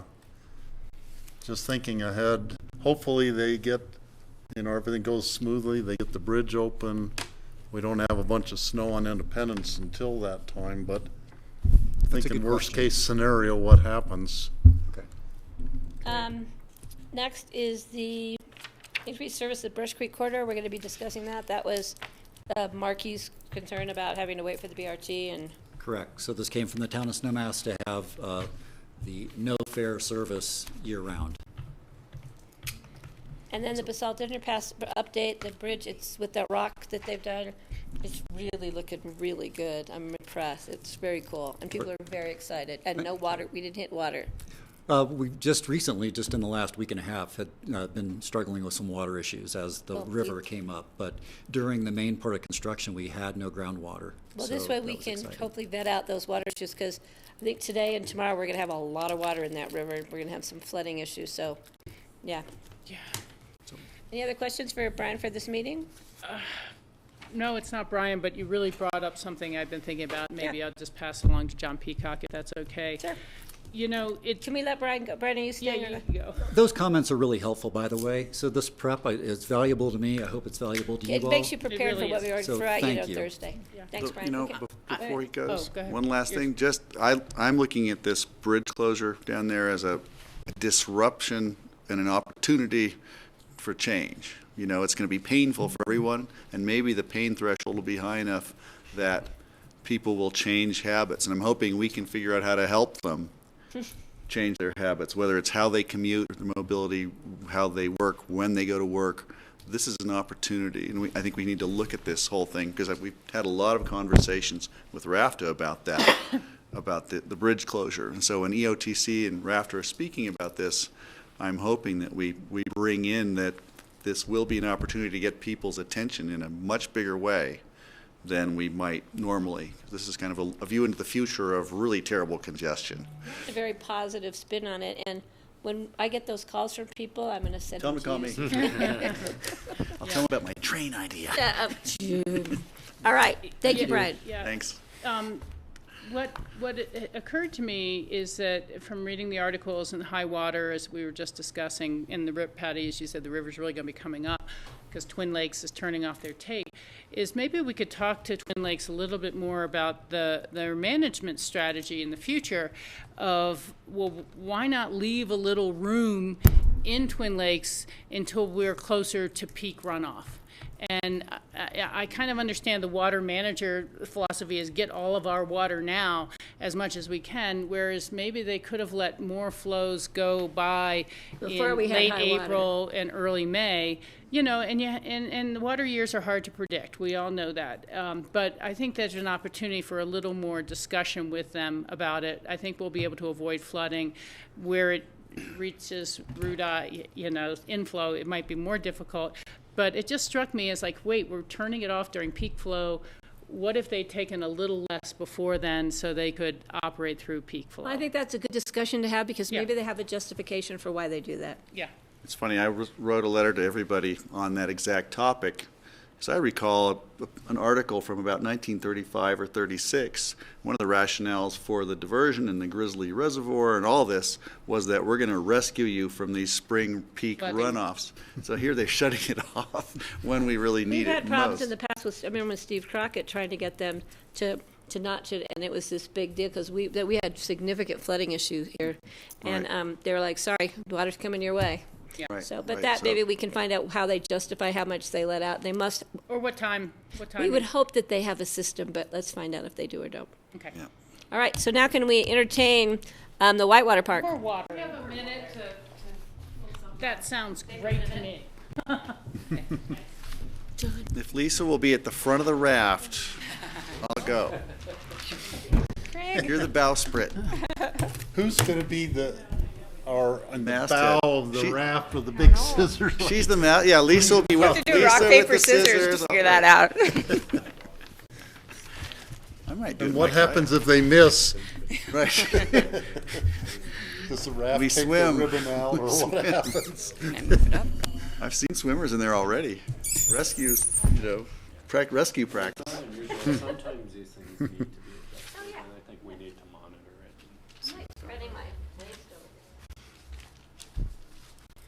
Yeah, up there. I think it'd be cool to have a Happy laser, at a CO. Star Wars laser sword in the Pitkin. front Right, to there you cut go. the ribbon. But I'm not CO. getting in the Something that US. doesn't hit the raft and pop the raft. I'm not getting in a raft with scissors with these five. These scissors are dull. They're very dull on the front. They're just. Oh, well, what fun is that? They can't pop a raft, huh? Trying to get Aspen Whitewater, so we'll be guided down.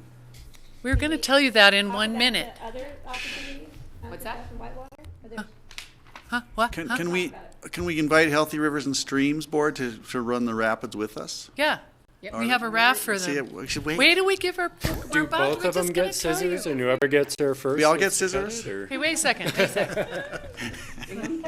P-I-N-G-H-A-M. I have a chainsaw, 1954. the one I use for billboards. $5. Edward Scissors hands. See if it works. I haven't logged in so long, the normal way. Okay, now quickly go to Healthy Rivers and Streams. This is my personal Facebook page. Shh, Oh, great. Close your eyes. Close your eyes.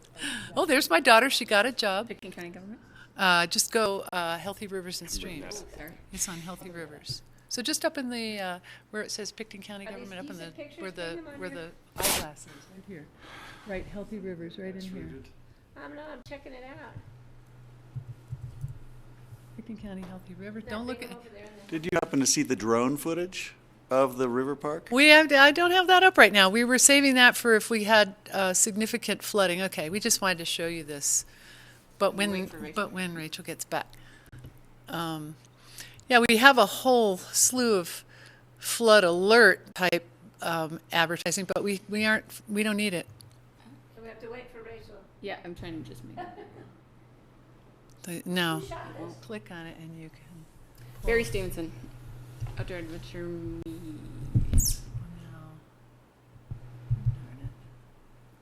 I don't know how to get it to start over unless we just refresh.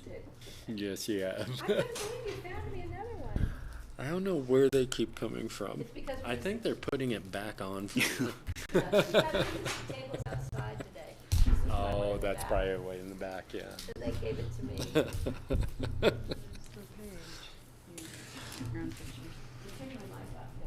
Here, you scroll down. It's awkward for me. Okay, you ready? I don't think we have any audio, but we don't need it. It's fun with the music, but.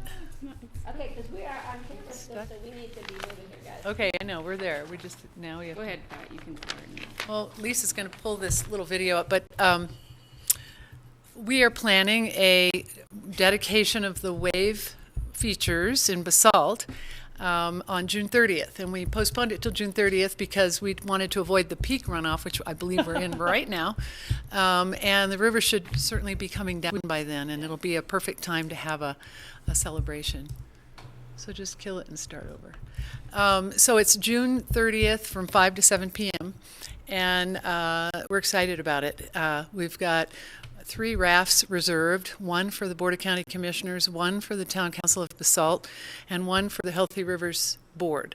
And we're going to stage them. This is all in our minds how this is going to work, but we're going to stage them so that you guys go first, cut a ribbon that's going to be stretched across the river, and then quickly eddy out right after the second wave, and we're going to have people to catch the throw rope. So it's going to be a quick little, into the eddy, and then come up to the road, Two Rivers Road, which Basalt is closing for us for this event, a section of the road, so that we can just spread out on the road from a viewing area above. And we're going to have music, a band, we're going to have food, and just make it a big celebration, and a couple of speeches. The mayor of Basalt we've invited to speak. John Ely's going to kind of tell the history of the process, how we got to this point, and what the water right means to us. And then who's the Chairman of our board? George. Yes, George. It was George. That's who it was. It was George. He's just not sitting there. Yeah. So 3 speeches, and then we're going to have demos. Swiftwater Rescue is going to be there to do a demo, which will be kind of fun. They'll jump in and swim through the wave. Hopefully not, but they'll be there just in case.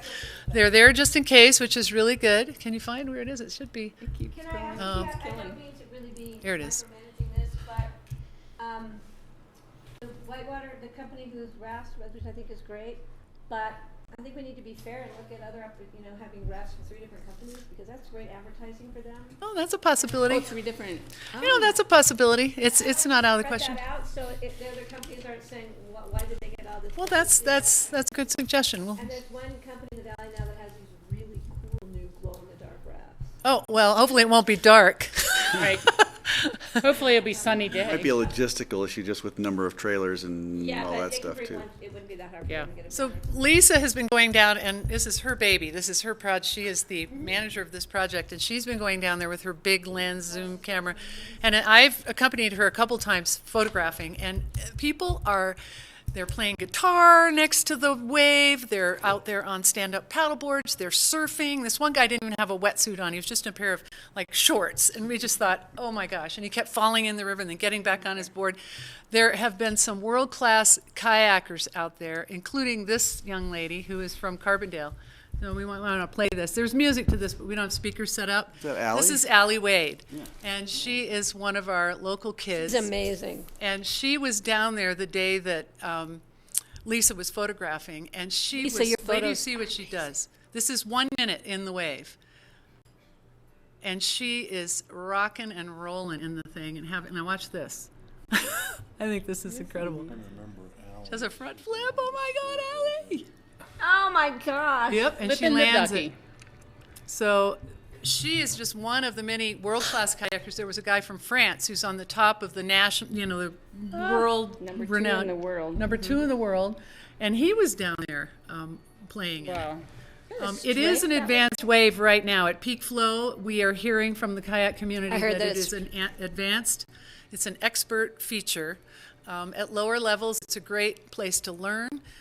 This is the first year this wave has been in existence, and so the engineers that created it are watching it and learning how it behaves at different levels. And right now, there's no doubt that it's an advanced feature. The whole river right now is sort of an advanced feature. Well, that's the media news that's coming out I'll right wait now. for it to come down a bit. I know. And so, anybody who's in and around the water these days, the Public Safety Council is putting out a ton of messaging about swiftwater safety. And There newspaper have been a article from couple of today. incidents just this week, just yesterday, I think it was, of people maybe not as prepared as they should be. So whether you're going to go play in this wave or be in any of the riverways right now, People need to know the next couple of days, weeks, it's going to I'd be. say the next week or two is going to be Rachel? right up there. The newspaper articles today was about problem down near Aspen Glen and others. But there was a suggestion within the article that we should post a sign at the various put-ins that this feature has changed and it's different now and more significant. So, and especially, it may seem short-term right now for the next week or two, but it is an important Correct. concept. Yep. Yeah, And so we they're have that already doing language it. already that we're making a sign. We're going to put it at Fisherman's Park, up at the access path that comes down, and maybe even upstream one more. Yeah, put in. and, I'm thinking, the bridge after Lazy Glen where people put in and Right. out. That's the and other. That's the one. Fisherman's Park. And then there's one more access above that. Yep. And Lazy Glen. Oh, Lazy Glen, right. Yeah, and then I don't know if people do longer trips from Stein Park, but that would be a good information point as I well. don't think they come down that far. private some, may. Some do. I mean, Private may. some do. Private Maybe may. they'll extend beyond window. And then this isn't just the professional raft companies that are selling a certain segment, it's individuals. So, and it's an educational thing. So I would include Stein Park. A lot of people, there's a put in, so that type of thing. Greg, did you have something? I was just going to say, yeah, the notice at Stein Park, I haven't been by and looked to see if there's the warning sign that's always traditionally been there. We need to make sure, because I think we've got a lot of people who, they'll go up and run North Star and they think it's great and they'll think, well, let's go somewhere else. And it's very easy to get in over your head, and Slaughterhouse is lethal, as we know. Yeah. And I want to make sure that people understand that. Also, I believe you've probably received that letter from the people Denise. about. Yeah, I think that's important. Yep. that if John's we can- been in contact with her, so I haven't Excellent. heard Okay, that we're conversation. making progress on that too. Yep. I think it's going to be great with this park, and I'm thinking, wow, they're already saying it's really an advanced wave, and for the hardcores, it means I'll just stay out until August. Yeah. Yeah, and then we'll have people complaining. No, you're going to be It's in not on enough. June 30th is when you're going to be in there. I was thinking I'd bring my we get kayak, but I'm wetsuits, not so dry sure suits? now. What happens if someone swims there, and if someone comes through in a tube and Well, right now, at peak flow, the the tubing would hydraulics, be. how is the hydraulics working right Flush now? out. I have heard A-tag. from the kayak community, and I'm a bit of a former kayaker myself, that it is a little sticky, and it means that you might not go woof right over it and keep going. You might it might want to Keep you just for a give bit. you a little working in there. And so right at the moment, an inner tube, it's been pretty cold to be inner tubing right now, but Shouldn't be. I think if we post this sign, I think anybody our coming Public in. Safety Council would not advise anybody Anybody. to be anywhere Near in the that river, Right. in an inner tube at this point, because all the features in the river are Dangerous. All the dangerous. natural features. We're of at the expert river level itself right now. Yeah. I realize that, Yeah. but And that's why I wanted to say Out that. there, Yeah, realize, that's why I wanted to say that, because it's not just about the feature that's created, with our whitewater park. It's really about the intense water flows that exist right now, and places that aren't normally dangerous or may not normally be dangerous may be dangerous right Well, now. the incident that happened yesterday was near Aspen Glen. That's considered one of the easiest sections to That's the only, that's the section I And usually that's do. where I go when I don't want anything They to hit a happen. log And jam. anything can happen anywhere, especially when the water is fast and there aren't as many eddies, and if you're inexperienced. So And they got jammed on log jam. Yeah. So. Okay, so we got that. We're excited. okay, Everyone going to make it? yeah. We have 5 commissioners coming I'm down? going to be there. Be there? And what I was thinking, I don't know. June if we 30th. Looked at backwards here a little bit, and I don't know if he's available, but, Michael Owsley was a big supporter of the board. Put him in So there. maybe I invite think he's some in of the Salt past Lake. commissioners. But if you get an invitation, you can't make it, at least they thought of you. And this project was a long time coming. I mean, I have a feeling Jack Hatfield was still on the board at one point, and I'm not sure about if it goes as far back as Dorothea Ferris. But when we were originally obtaining the water right, was applied for in 2010. I think we Yeah, should Jack invite them, and- but I don't know if we and have enough Michael room for in the sure. boats. Well, No, yeah. we're going to have 3 boats, so there will be enough room in a boat. It might not be in your boat, but Right. there'll be enough room in a boat. Yeah. Unless we have, Ely should be in a boat, Yeah. In your boat? in a boat. In a boat, yes. I want to see him in an inner tube. Who's that? I was like, I think it would be nice, again, whether they can attend or not, would be to invite the head of the Colorado Water Conservation Board, who granted us the water right. Great idea. And make sure they know we're opening it, we're doing it, we've exercised our right. And so, maybe you can talk to John Ely about, are there any other statewide partners we'd yeah, like to yeah. invite, whether they can make it or not. Right. This is a grand thing for the whole valley.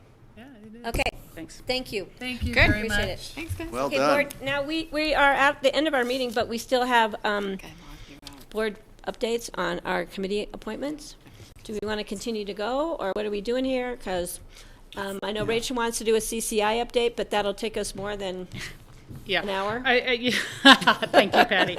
And we can wait. I haven't looked at tomorrow's agenda to see if it looks like a long day or people have... It depends on discussion. I mean, right now, the items are mostly second read. Yeah. So maybe we could pop this to tomorrow or anything that's... And George will be here then, too.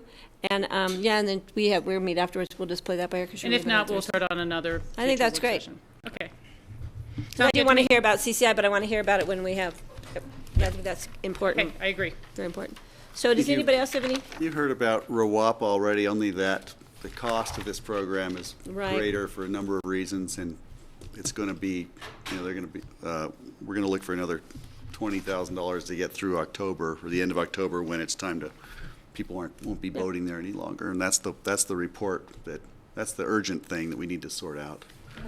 Okay. So we're going to be looking for matching funds, I think. Anything else so anybody wants to? We can. John, did you have anything else for us? Rachel, I signed. You're official now. Oh, thank you. All right, then we are done. Thank you very much, Grassroots. Thank you. Thanks, Patty. Thanks. Thanks for letting us roll on a few of those conversations. They were very detailed. It was a fun day. George missed out. We had a lot going on. It was fun. So Very Rachel, on this, I'm not going back down